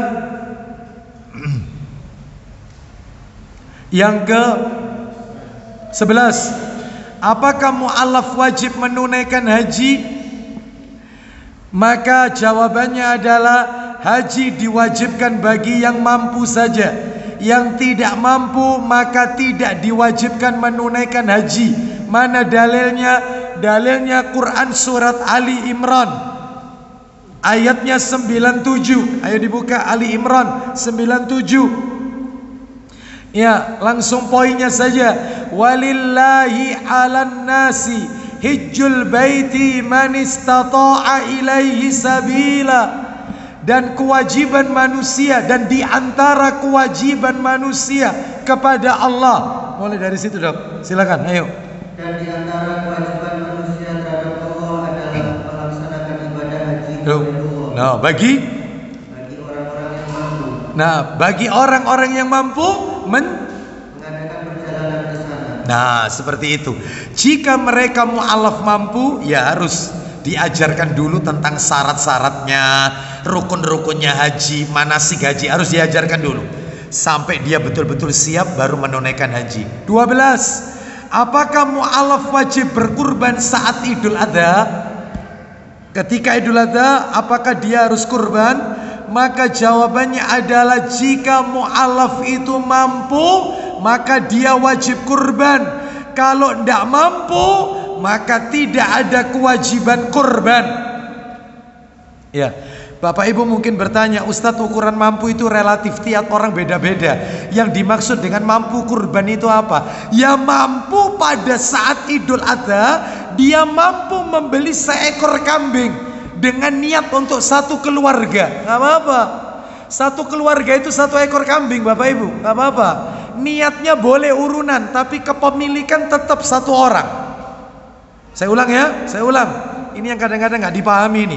tolong dibedakan antara kongsi dalam masalah pahala dengan kongsi dalam masalah kepemilikan. Ya, urunan dalam masalah pahala dengan urunan dengan masalah kepemilikan beda. Contoh, 1 ekor kambing, suami beli 1 ekor kambing, yang beli uangnya dia, bukan urunan istri. Nggak boleh urunan, karena 1 ekor kambing nggak boleh urunan. Suami yang beli, tapi niatnya, ya Allah, ini kurbanku, kurban istriku, kurban anak-anakku, kurban mertuaku yang masih hidup dan yang telah wafat, kurban orang tuaku yang hidup dan yang telah wafat, kurban adik-adikku, kurban, semuanya disebut sakampung. Boleh, gak apa-apa. Urunan pahala boleh, urunan kepemilikan 1 ekor kambing 1 orang. Nggak boleh suami istri kok duduk biro, ayo urunan beli 1 ekor kambing, nggak bisa. Yang boleh urunan itu 1 ekor sapi. Ya, itu bisa difahami ya di sini ya. Makanya tolong dibedakan patungan dalam masa kongsi dalam pahala beda dengan kongsi dalam kepemilikan. Saya pernah dapat orang urun patungan 1/7 sapi. Ustadz, berapa 1/7 sapi Ustadz urunan? Sekian juta. Baik, ini Ustadz ya, saya ikut patungan. Oh iya, baik. Terus diniatkan untuk siapa? Langsung nyerahkan daftar nama itu sak kertas penuh ini. Fulan, semuanya ini, bapaknya, ibunya, ini siapa saja, ini adik saya Ustadz, ini keponakan saya, ini yang sudah meninggal Ustadz, ini yang ini yang ini. 1 kertas penuh, nggak apa-apa. Itu yang tidak boleh itu untuk patungan 1/7 sapi urunan beberapa orang. Faham maksudnya? Suami misalnya ditetapkan sama Masjid Hidayati Sugiat, patungan sapi 1/7 3 juta, suami punya 1 juta, istri 1 juta, anaknya 1 juta. Ayo dikumpul dikekno Masjid Hidayati Sugiat, patungan sapi. Nggak bisa. Ya tetap 1 orang patungan. Faham maksudnya ya? Faham ya? Lebih baik yaitu mungkin belikan aja yaitu 1 ekor kambing untuk satu orang. Jadi intinya yaitu pahala itu boleh banyak orang. Bapak Ibu tahu Rasul itu menyembelih 1 ekor kambing gibas. 1 ekor kambing gibas itu niatnya begini. Ya Allah, ini adalah kurbanku, kurban istri-istriku. Padahal istrinya Nabi sudah ada yang wafat, namanya Khadijah. Khadijah sudah wafat, istri-istriku, dan kurban umatku yang belum berkurban. Saya tanya, umatnya Nabi ini berapa banyaknya? Miliaran. Semuanya dapat. Yang belum berkurban, nggak apa-apa. Jadi yang penting itu yang harus diperhatikan untuk membeli itu loh. Nggak boleh urunan untuk membeli ini. 1 ekor kambing. Kalau 1 ekor sapi patungan 7 orang, 1/7. Lah untuk 1/7 jangan patungan lagi. Paham maksudnya ya? Masa kurang jelas yang saya sampaikan ini? Jelas kan? Nemen kalau nggak jelas ini ya. Bapak Ibu sekalian rahimani wa rahimakumullah. Nah, seperti itu. Jadi dalam hal ini kalau mu'alaf maka dia mampu ya beli. Itu ya, harus kurban. Seperti itu. Ya, baik. Kita lanjutkan. Nanti itu pada bahasan yang yang lain ya, bahasan tentang kurban. Insya Allah ada ustadz lain yang menjelaskan itu. Kita lanjutkan sekarang masuk yang nomor 13. Oh, sebelum 13 kita kasih dalil yang nomor 12. Buka Ibnu Majah jilid 3. Buka Ibnu Majah jilid 3, nomornya 2549. 2549. Nabi bersabda, "Man kana lahu sa'atun wa lam yudahhi fala yaqrabanna musallana." Silakan. Dari Abu Hurairah radhiyallahu anhu bahwa Rasulullah sallallahu alaihi wasallam bersabda, isinya, barang siapa memiliki keluasan tetapi tidak berkurban, maka janganlah dia mendekati tempat sholat kami. Dikasih rezeki tapi dia tidak berkurban, maka jangan mendekati tempat sholat kami. Banyak enggak orang yang mampu tapi enggak kurban? Banyak ya? Banyak ya? Banyak. Ya. Ada orang bilang sama saya tanya, "Loh, tahun ini kurban, Pak?" "Ya, Pak Ustadz, kurban Ustadz, lawang apalagi kena pandemi ini saya di PHK." Dia ngomong begini sambil pegang rokok. Sambil pegang rokok nih. Wong kena pandemi gini Ustadz, apalagi kerjaan sekarang sepi Ustadz, ya belum SPP, apalagi sekarang bahan semua ini pada mahal. Ya apa iso kurban Ustadz, keadaan sulit seperti ini. Saya mau tanya, antum tiap hari itu rokokan itu satu hari berapa pak? Ya 1 pak Ustadz. 1 pak itu berapa harganya? 15.000. Anggap 20.000. Iya. Sehari 1 pak. Iya. Berarti kalau 30 hari berapa? Ya. Ya berarti ya 20.000 kali 30 berarti 600. Ya. 600 itu 1 bulan dikali 12. Berapa? Iya. Rokoke nyetet tapi gak kurban. Bisa loh rokokan tapi gak kurban. Berarti dia lebih memilih, yaitu mengikuti hawa nafsunya daripada haknya Allah Subhanahu wa taala. Kelihatan di sini. Banyak orang yang bisa beli sepeda mahal. Banyak enggak? Oh, banyak sepeda mahal-mahal itu sepeda itu. Kalau yang ikut goes mahal-mahal, tapi kurban belum pernah. Apa nyicil? Sepedanya. Nyicil iso kurban gak iso. Iya, seperti itu ya. Ya. Baik, Bapak Ibu sekalian, nyicil bisa, kurban enggak bisa, ya. Kita lanjutkan. Maka dulu kan haknya Allah Subhanahu wa taala. Kita lanjutkan. Nomor 13. Siapakah wali wanita? Nah, ini masalah nikah ini. Siapakah wali wanita yang baru masuk Islam dalam pernikahannya? Ada wanita masuk Islam, yang jadi wali ini siapa? Sedangkan ayahnya, pamannya semuanya kafir semuanya. Ya. Maka disebutkan, yaitu kata para alim ulama, tidak ada hak perwalian bagi orang kafir atas orang muslim. Nggak ada. Tidak ada. Wali seorang wanita yang muslimah, walinya wanita yang beragama Islam, itu ayahnya atau yaitu ya kakaknya atau pamannya atau siapapun kerabat laki-laki dari pihak laki-laki. Jadi nggak boleh dari pihak perempuan, nggak boleh dari pihak ibu, dari pihak bapak ini yang jadi wali ini, yang beragama Islam. Kalau semua keluarganya yaitu tidak ada yang Islam, pihak laki-lakinya ini ya nggak ada yang Islam, maka walinya adalah sultan. Siapa sultan? Penguasa setempat, ulil amri, KUA. Itu walinya ya. Sebab orang kafir nggak bisa jadi wali, nggak bisa dia seperti itu. Nggak boleh menikahkan dan tidak boleh dinikahkan, seperti itu orang kafir. Jadi kalau begitu, kalau bapaknya masih kafir ya, maka ya turun ke bawah, yaitu kakaknya. Kakaknya juga kafir, ya ke pamannya. Paman dari bapak, saudaranya bapak berarti. Kakaknya bapak atau adiknya bapak, Pak D atau Pak L-nya ini. Ternyata ada yang muslim, yaitu yang menikahkan. Ternyata tidak ada, ya sudah lari ke atas. Ya seperti itu. Kakeknya tidak ada semua. Ya sudah, kalau begitu maka wali hakim. Wali hakim. Mana dalilnya? Dalilnya adalah hadis Abu Dawud. Sayang ini kitabnya, jilidnya jilid 1 insya Allah, yaitu nomornya 2085. 2085. Coba sampai nomor berapa itu? Nutut insya Allah. 2085.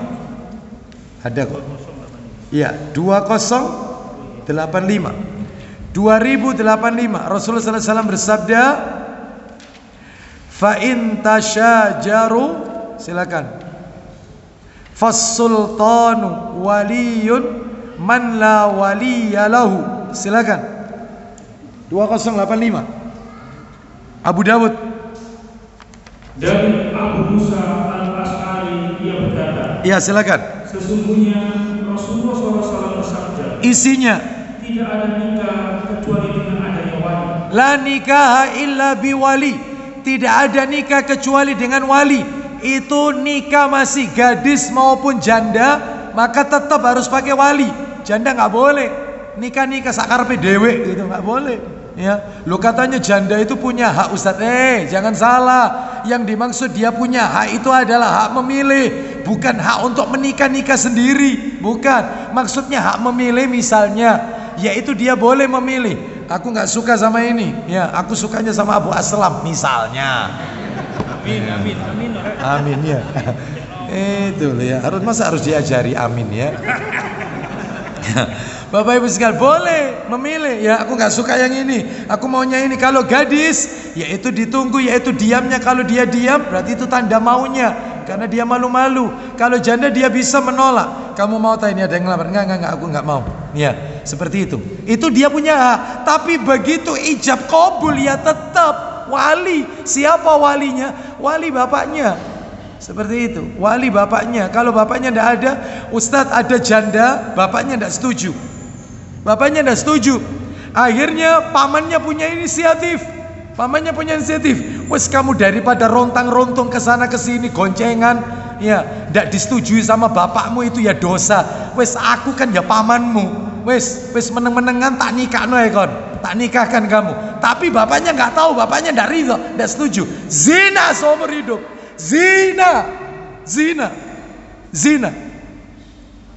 Banyak pernikahan zaman sekarang bapak ndak ridho tetap jalan. Zina. Anaknya anak zina. Hati-hati loh bapak. Meskipun ibu ndak setuju, nggak apa-apa. Yang penting bapak setuju. Payah apa ini mama ndak setuju. Siapa sih calonmu ini? Sebentar sabar, tak selidikani. Diselidiki. Suaminya mencoba meyakinkan ke istrinya. Wes jarno, wong anakmu ya seneng, dia seneng. Tak lihat anaknya, enggak, aku gak setuju anu. Ternyata tetap dikawinkan sama bapaknya. Sah, bukan zina. Sekalipun ibunya tidak setuju. Bapak ini penting, ini wali ini, bapak ini. Jadi jangan macam-macam loh. Ya banyak sekarang. Yaitu pamannya menikahkan tapi tanpa pengetahuan ayahnya, ayah kandungnya. Ini nggak boleh, ya. Seperti itu. Ada lagi yang ngawur, ya, karena sudah cerai, akhirnya bapak angkatnya, bapak sambung, bukan bapak angkat, bapak sambung yang menikahkan. Padahal ayahnya masih ada. Itu alasannya dicari tidak ada, ya, dicari tidak ada. Ustadz, wes apa sudah ini, nggak boleh. Lah terus gimana? Maka dalil serahkan ke wali hakim, biar yang ngurus wali hakim. Ya, tetap kalau bapak masih ada maka bapak yang berhak. Kalau bapak misalnya dia tidak mau datang, maka minta restunya. Nggak apa-apa, datang nggak apa-apa, asalkan kau ridho, kau restui. Iya, tak restui, tapi aku tidak mau nikahkan. Selesai, jalan. Yang nikahkan KUA, jalan. Atau saudaranya yang lain, jalan. Maka dia tidak zina. Paham ya? Penting ini, dapat restu bapak ini penting. Ya, seperti itu. Jadi bolehkah orang ini yang nomor 13, ya, maka tidak ada nikah kecuali dengan wali. Ya, baik, kita lanjutkan. Dan orang kafir tidak boleh saling waris mewarisi, wali mewalikan, nggak boleh. Nomor 14, bolehkah orang kafir masuk masjid? Apakah boleh orang kafir masuk masjid? Ayo, boleh apa enggak? Jawabannya boleh apa enggak? Silakan. Jawabannya adalah silakan dibuka Quran surat nomor 9 At-Taubah ayatnya 28. Ayat berapa? 28. Allah Subhanahu wa taala berfirman, "Ya ayyuhalladzina amanu innamal musyrikuuna najasun fala yaqrabul masjidal harama ba'da 'amihim hadza wa in khiftum 'ailatan fasawfa yughnikumullahu min fadlihi insya'a. Innallaha alimun hakim. Silakan. Wahai orang-orang yang beriman, sesungguhnya orang-orang musyrik itu najis atau kotor jiwa. Karena itu janganlah mereka mendekati Masjidil Haram setelah tahun ini. Dan jika kamu khawatir, stop. Jelas sekali di dalam ayat ini, kalau Masjidil Haram, maka Allah Subhanahu wa taala melarang mereka masuk mendekati, mendekati Masjidil Haram, nggak boleh. Adapun selain Masjidil Haram, menurut pendapat yang kuat selain Masjidil Haram, maka orang kafir masuk masjid-masjid kaum muslimin jika terdapat kemaslahatan, baik kemaslahatan agama maupun dunia. Contoh agar mereka melihat atau mendengar sesuatu yang dapat membuat mereka masuk Islam, atau mereka hendak mengambil air minum di dalamnya, atau yang semisalnya. Maka di zaman Nabi seperti ini, yaitu diperbolehkan selain Masjidil Haram, Hal ini sebagaimana pada zaman Rasulullah, para utusan orang-orang kafir datang dan masuk masjid, masjidnya Rasulullah ini, Masjid Nabawi ini, masjidnya Rasulullah, bukan Masjidil Haram, Masjid Nabawi. Sehingga di antara mereka ada yang mendengar dan melihat Islam, lalu mereka masuk Islam. Bahkan Rasulullah pernah mengikat Sumama bin Usal, yaitu Sumama, yaitu diikat di masjid, tawanan ini beberapa hari. Jadi dia diikat padahal belum masuk Islam ini, diikat di salah satu tiang di Masjid Nabawi, padahal belum masuk Islam ini, di dalam masjid ini diikat. Sehingga dia dengar azan, dia melihat para sahabat itu taklim sama Nabi, dia mendengarkan qala Allah qala Rasul, masuk Islam, nggak apa-apa selain Masjidil Haram. Karena Masjid Nabawi tadi, apalagi Masjid Hidayati, Jadi kalau memang ada maslahatnya nggak apa-apa, boleh, Akhirnya Sumama masuk Islam tadi, nggak apa-apa, Baik, kita lanjutkan, Seperti misalnya bangun masjid, bangun masjid, ternyata yang bangun ini apa ini? Arsiteknya. Yang bangun tukangnya atau apa? Nasrani misalnya. Maka mau tidak mau dia masuk, pasang keramik dan seterusnya, nggak apa-apa, untuk kemaslahatan boleh, Yang dilarang adalah Masjidil Haram. Allah alam bishawab. Kita lanjutkan Bapak Ibu sekalian. Nomor 15. Suami istri masuk Islam, apakah perlu mengulang nikah? Ada suami istri ketika Nasrani sudah nikah, dia di gereja nikah, begitu masuk Islam perlu tidak diulang nikahnya? Gimana ini? Ayo jawabannya, diulang apa tidak? Kata para alim ulama sepakat bahwasanya suami istri yang masih kafir jika masuk Islam bersama-sama, maka nikahnya tidak batal, selagi keduanya bukan mahram, keduanya bukan mahram. Paham maksudnya? Begini, Pak Bu, orang kafir itu kan tidak kenal ini mahram ataupun bukan, ini ponaan, ini siapa yang boleh dinikahi, kan tidak kenal. Dia tidak tahu aturan main dalam Islam. Selama yang menjadi istrinya itu adalah wanita yang bukan menjadi mahramnya, maka dalam hal ini ketika dua-duanya masuk Islam tidak perlu diulang. Ternyata ketika dia sudah masuk Islam, baca syahadat, ditanya, yang jadi istrimu ini siapa? Ini ponaan saya sendiri. Oh, batal, nggak boleh, harus diceraikan. Karena mahram ini dalam Islam haram hukumnya, menikahi wanita mahram. Ternyata ketika ditanya, siapa istrimu ini, ada hubungan enggak? Loh, ini misanan saya. Nggak apa-apa, misanan boleh kawin soalnya, boleh terjadi pernikahan. Paham ya? Tolong dibedakan sepupu misanan sama keponakan. Paham ya? Ya. Jadi paham maksud saya ya? Jadi namanya orang kafir itu kan tidak paham ini mahram saya apa enggak ya.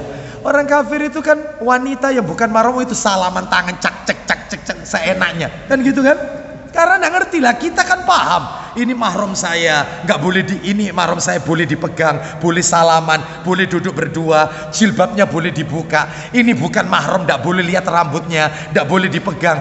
Itu kita ngerti lah, mereka kan nggak ngerti. Ternyata mereka kawin nikah pada waktu masih kafir, masuk Islam. Ya harus kita tanya, istri Anda ini siapa Anda? Loh ini orang lain kok, bukan keluarga. Bukan keluarga saya. Atau misalnya jawabannya, ini keluarga saya. Saya tanya, keluarga siapa? Ini termasuk misanan sepupu saya. Oh enggak apa-apa, nikah Anda enggak batal. Dan enggak perlu diulang lagi nikahnya, enggak perlu. Seperti itu. Ternyata dia ngomong ini keponakan saya ya, atau ini tante saya sendiri, bebek saya nikahi, maka batal. Masuk Islam, ceraikan, harus cerai. Lu sudah punya anak, tetap cerai. Kalau enggak zina, ini enggak boleh, dosa besar ini, menikahi mahram. Paham sampai di sini? Paham ya? Nah itu.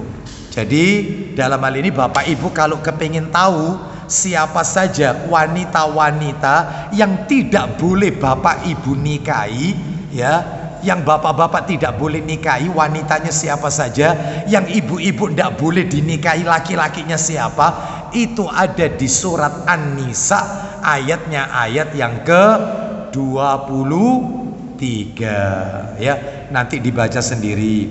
Kita lanjutkan.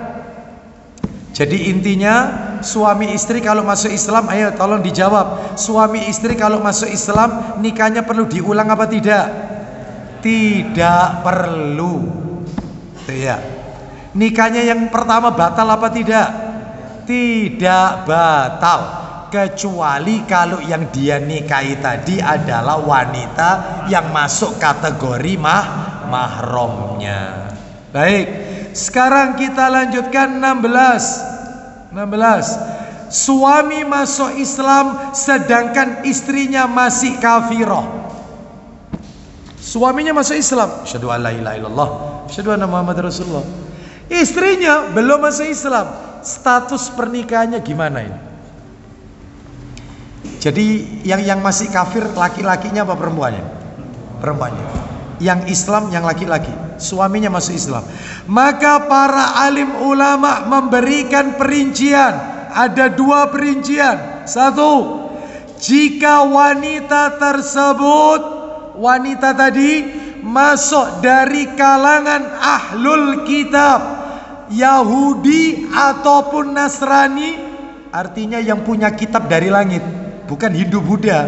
Hindu Buddha itu tidak termasuk ahlul kitab. Mereka tidak punya kitab yang datangnya dari langit, nggak punya. Weda, Tripitaka, kitabnya orang Hindu Buddha, termasuk kitabnya orang Konghucu, yaitu Tao Te Ching, termasuk kitabnya orang Majusi, Zen Avesta, termasuk kitabnya orang aliran kepercayaan Tuhan Yang Maha Esa, Serat Centani, Hidayah Jati, Darmo Gandul. Itu bukan kitab langit itu kitab buatan para dewa, buatan mereka. Sedangkan Taurat, Injil, langit. Kalau wanita tadi yang masih kafir itu wanita yang masih dalam jajaran, yaitu masih kategori Yahudi atau Nasrani, maka nikahnya sah sekalipun suaminya Islam, perempuannya Yahudi, perempuannya Nasrani, sah nikahnya. Ya, seperti itu. Sedangkan ya hal itu mengharuskan bolehnya melanggengkan nikahnya dengan wanita ahlul kitab. Mana dalilnya? Dalilnya Al-Maidah ayat nomor 5. Ayo dibuka. Quran surat nomor 5 ayat 5. Ini kalau yang perempuan loh ya, bukan yang laki loh. Yang laki tetap Islam, yang perempuan Nasrani atau Yahudi. Itu nikahnya sah. Asalkan yang laki-laki harus punya peran, selamatkan anak-anaknya, jangan sampai ikut mamanya. Nah itu ya. Baik, nomor 5 ini. Mohon maaf ya, surat 5 ayatnya ayat 5. Ya silakan. Al-yawma uhilla lakumut thayyibat wa ta'amul ladzina utul kitaba hillul lakum wa ta'amukum hillul lahum wal muhsanatu minal mu'minat wal muhsanatu minal mu'minati wal muhsanatu minal ladzina utul kitaba min qablikum idza ataitumuhunna ujurahun, ya, ila akhir ayat. Silakan baca artinya, ayo. Pada hari ini dihalalkan bagimu segala yang baik-baik. Makanan sembelihan ahli kitab itu halal bagimu. Sembelihannya ahli kitab itu halal. Anda ke Amerika, Anda ke Australia, ini negeri-negerinya orang ahlul kitab. Mereka menyembelih kambing atau menyembelih sapi, lembu. Maka meskipun tidak baca bismillah, boleh kita makan. Cukup kita saja yang baca bismillah. Sembelihannya mereka halal. Yang penting dagingnya daging halal. Lah kalau jelas dagingnya babi, ya jangan dimakan. Meskipun mereka nyembelih ayam, tapi nggak baca bismillah, nggak apa-apa, kita yang saja yang baca bismillah. Tapi kalau Anda pergi ke Bali atau ke Jepang, agamanya mereka Hindu, Jepang agamanya Shinto, nyembah matahari, maka meskipun yaitu dagingnya halal, nggak boleh kita makan. Meskipun halal itu nggak boleh. Lah terus makan apa Ustadz kalau ke Jepang? Makan ikan, kan bisa, kan bangkainya ikan boleh dimakan. Ikan, ya ikan terus saja. Termasuk kalau ke Bali, ya. Ustadz ayam betutu itu enak loh Ustadz, ayam betutu. Iya. Lihat dulu yang nyembelih siapa? Orang Bali. Jangan. Loh, Ustadz ini sudah beli di pasar, ya pasarnya pasar apa? Seperti itu. Anda tahu tidak? Ya enggak tahu. Selesai, kalau bisa cari yang lain aja. Makan ikan aja. Ikan laut boleh, atau ikan teri. Ikan laut teri, ya. Iya, baik. Kita lanjutkan, ya. Bapak Ibu, terus belum selesai. Ya, baca. Makanan kita halal bagi mereka. Terus. Dan dihalalkan bagimu menikahi perempuan-perempuan yang menjaga kehormatan di antara perempuan-perempuan yang beriman dan perempuan-perempuan yang menjaga kehormatan di antara orang-orang yang diberi kitab sebelum kamu. No, ya kan? Asalkan wanita itu wanita baik-baik, tapi Nasrani. Wanita baik-baik, bukan wanita nakal. Maaf ya, tanda kutip ini. Wanita baik-baik, ya. Cuman dia nggak beriman kepada Allah. Dia masih meyakini Trinitas, itu ya. Seperti itu. Maka nggak apa-apa. Asalkan itu Yahudi atau Nasrani. Tapi kalau wanitanya Hindu, wanitanya itu Buddha, apalagi Konghucu, laki-lakinya yang Islam pacaran, laki-laki pacaran sama anak perempuan Konghucu. Sebentar, Mas. Hati-hati, ini ada dalilnya ini. Jangan, ya. Ini mereka bukan orang beriman, musyrik ini, ya. Nggak boleh. Terus lanjut, silakan. Apabila kamu membayar mas kawin mereka untuk menikahi. Stop sampai di situ.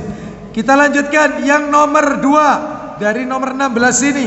Rincian yang nomor 2. Jika wanita tersebut tidak termasuk ahli kitab, ternyata yang wanita itu bukan Yahudi, bukan Nasrani, maka pernikahan mereka tidak sah, alias harus dipisahkan. Kenapa? Karena laki-laki muslim tidak boleh yaitu menikahi wanita kafir secara umum, kecuali wanita dari kalangan ahlul kitab. Ya, seperti itu. Ya. Jadi kalau ahlul kitab masih boleh, tapi di luar ahlul kitab nggak sah, nikahnya harus dibatalkan. Dalilnya ada, buka Al-Baqarah ayatnya 221. Al-Baqarah 221. Al-Baqarah 221. Allah Subhanahu wa taala berfirman, ya, wala tankihul musyrikati hatta yu'min wala amatum mu'minatun khairum min musyrikatin walau a'jabatkum. Nah itu, silakan baca artinya. Dan janganlah kamu menikahi perempuan musyrik sebelum mereka beriman. No, sebelum mereka beriman, musyrik nggak boleh. Terus. Sungguh, hamba saya perempuan yang beriman lebih baik daripada perempuan musyrik meskipun dia menarik hatimu. Dan janganlah. Stop. Wanita berkulit kuning langsat berpenampilan memikat. Ya, tapi musyrik tidak layak untuk kita jadikan istri. Ya, wanita yang berkulit hitam legam, ya, hanya giginya saja yang putih. Ya, jika dia beriman, layak Anda jadikan istri daripada wanita berkulit kuning langsat, berpenampilan memikat tetapi musyrik. Makanya cari mereka yang beriman saja, ya. Tambahkan lagi dalil Quran surat nomor 60. Quran surat 60 itu surat apa?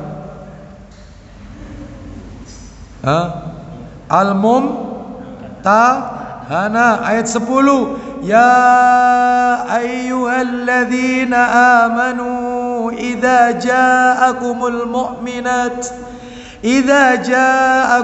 mu'minatu muhajiratin famtahinuhun. Ya, ila akhir ayat. Silakan. Wahai orang-orang yang beriman, apabila perempuan-perempuan mukmin datang berhijrah kepadamu, maka hendaklah kamu uji keimanan mereka. Allah lebih mengetahui tentang keimanan mereka. Jika kamu telah mengetahui bahwa mereka benar-benar beriman, maka janganlah kamu kembalikan mereka kepada orang-orang kafir atau suami-suami mereka. Lanjut. Mereka tidak halal bagi orang-orang kafir. Nggak boleh. Terus lanjut. Dan orang-orang kafir itu tidak halal bagi orang-orang dan orang-orang kafir itu tidak halal bagi mereka. Terus.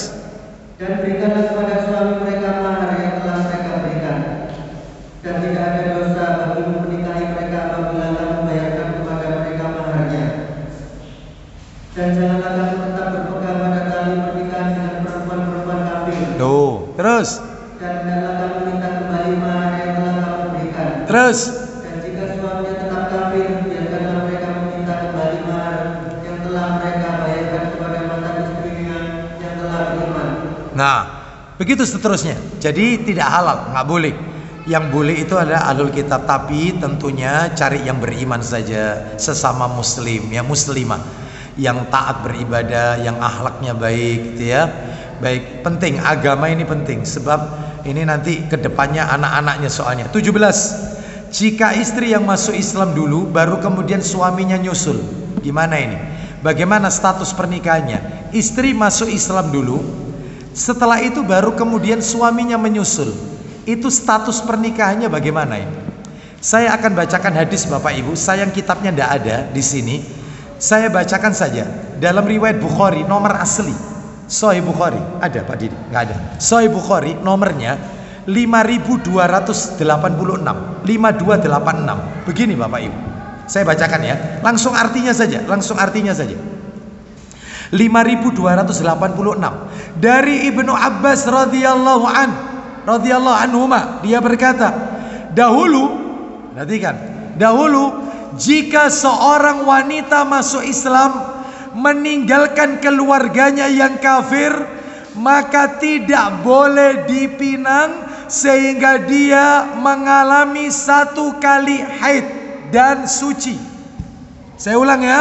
Dulu kalau ada wanita masuk Islam, maka wanita ini dan keluarganya masih kafir, wanita ini tidak boleh dinikahi, tidak boleh dipinang sampai dia telah menjalani 1 kali masa suci, 1 kali haid, ya, 1 kali haid, maka boleh dikawin, itu ya. Terus, jadi kalau ada wanita masuk Islam, nggak boleh langsung dinikahi, nunggu 1 kali suci dulu. Itu idahnya dia, karena masuk Islam. Terus kita lanjutkan. Dan jika telah suci, maka wanita itu halal untuk menikah dengan orang lain. Akan tetapi jika suaminya juga hijrah setelah istrinya, sebelum istrinya itu menikah dengan orang lain, maka wanita itu dikembalikan kepada suaminya tanpa akad baru lagi. Bisa dipahami ini? Ya, gini. Ada wanita, dia ini punya suami kafir, suaminya kafir, dia dulunya kafirah. Lalu dia masuk Islam, suaminya nggak mau masuk Islam, otomatis nikahnya kan batal, kan nggak boleh. wanita muslimah tidak boleh disentuh oleh laki-laki kafir. Jadi kalau ada suami murtad itu nikahnya batal. Lah ini ceritanya wanita ini masuk Islam, suaminya masih kafir. Ceritanya ini. Maka dalam hal ini ketika dia masuk Islam ternyata ada yang meminang. Ada yang meminang, maka ndak boleh kawin dulu, ndak boleh nikah dulu sampai dia itu haid 1 kali, suci 1 kali. Begitu suci boleh nerima pinangan. Lu suaminya yang sebelumnya ya batal nikahnya sudah karena masih kafir. Ternyata kasus yang kedua, ketika wanita ini masuk Islam ya, dia ada yang melamar belum dinikah, keburu suaminya masuk Islam dan suaminya niat balian, nggak apa-apa balian dan pernikahannya sah, tidak perlu diulang lagi. Paham maksudnya? Lah kalau sudah dinikahi oleh orang lain tidak bisa balik. Lu aku sudah mlebu Islam, kamu kan masih istriku. Nggak bisa, karena saya ketika masuk Islam kamu belum masuk Islam dan ada yang melamar dan saya sudah menjalankan 1 kali haid, 1 kali suci. Itu, dan kamu juga belum masuk Islam juga, baru sekarang kamu masuk Islam. Aku sudah dinikahi laki-laki lain muslim. Emang ya, telat sudah, nggak bisa balik ya. Nah kecuali kalau sudah dicerai baru tuh ya. Paham sampai di sini ya? Paham ya? Baik, kita lanjutkan. Kita lanjutkan nomor 18. Bagaimana laki-laki yang masuk Islam tapi sudah terlanjur punya istri lebih dari 4. Sudah terlanjur. Saya mau tanya sekali lagi, orang kafir itu ngerti nggak akhlak-akhlak Islam? Kan nggak ngerti. Nikah itu sampai 5, 6, istrinya 6. Oh, tapi masih kafir. Begitu baca syahadat ditanya, istrimu berapa? 6. Ya pilih yang 4, yang 2 ceraikan. Pilihan yang 4 siapa, yang 2 ceraikan. Nah gitu ya. Lah terus yang 2 ikut siapa? Ikut Pak Didi. Ya, itu. Ternyata yang diceraikan nomor 70. Ya itu. Ya nasib. Ya qadarullah. Mana dalil? Ayo dibuka, buka. Ibnu Majah jilid 2. Ibnu Majah, cepat dikit. Nomornya 1601. Ayo cepat dikit. Oh, hampir 2 jam loh ini ya. Ya. Silakan. Iya. Aku masuk Islam, aku punya istri 8. Teruskan. Kemudian aku mendatangi Nabi Shallallahu Alaihi Wasallam dan memberitahu beliau hal itu. Terus kemudian ketika sudah masuk Islam, apa katanya Nabi?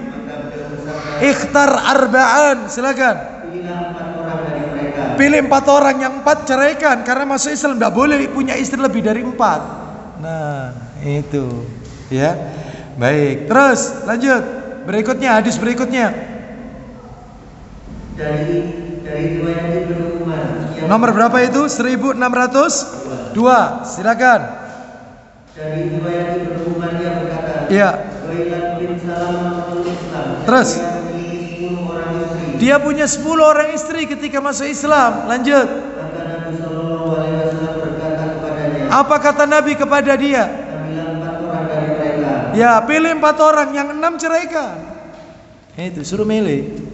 Nah, itu resiko begitu memang masuk Islam. Harus ngikuti syariat Islam, ya. Baik Bapak Ibu sekalian, ini masih ada sisa kurang lebih 5 poin, panjang-panjang juga. Insya Allah kita akan sambung pada kesempatan yang akan datang ya, karena cukup panjang ini ya, karena waktunya juga sudah cukup malam ya. Insya Allah kita akan sambung pada kajian-kajian berikutnya. Baik, saya tidak buka tanya jawab karena materi memang belum selesai ya. Kita akhiri saja dengan kafaratul majelis. Mudah-mudahan Allah meneguhkan Islam kita sampai ajal menjemput kita. Semoga kita mati dalam keadaan Islam dan kelak di hari kiamat Allah pertemukan kita di surga Allah Subhanahu wa taala. Kita tutup wassallallahu ala nabiyyina wa ala alihi washabihi wasallam. Subhanakallahumma wa bihamdika asyhadu an la ilaha illa anta astaghfiruka wa atubu ilaik. Wa akhiru da'wana anil hamdulillahi rabbil alamin. Assalamualaikum warahmatullahi wabarakatuh.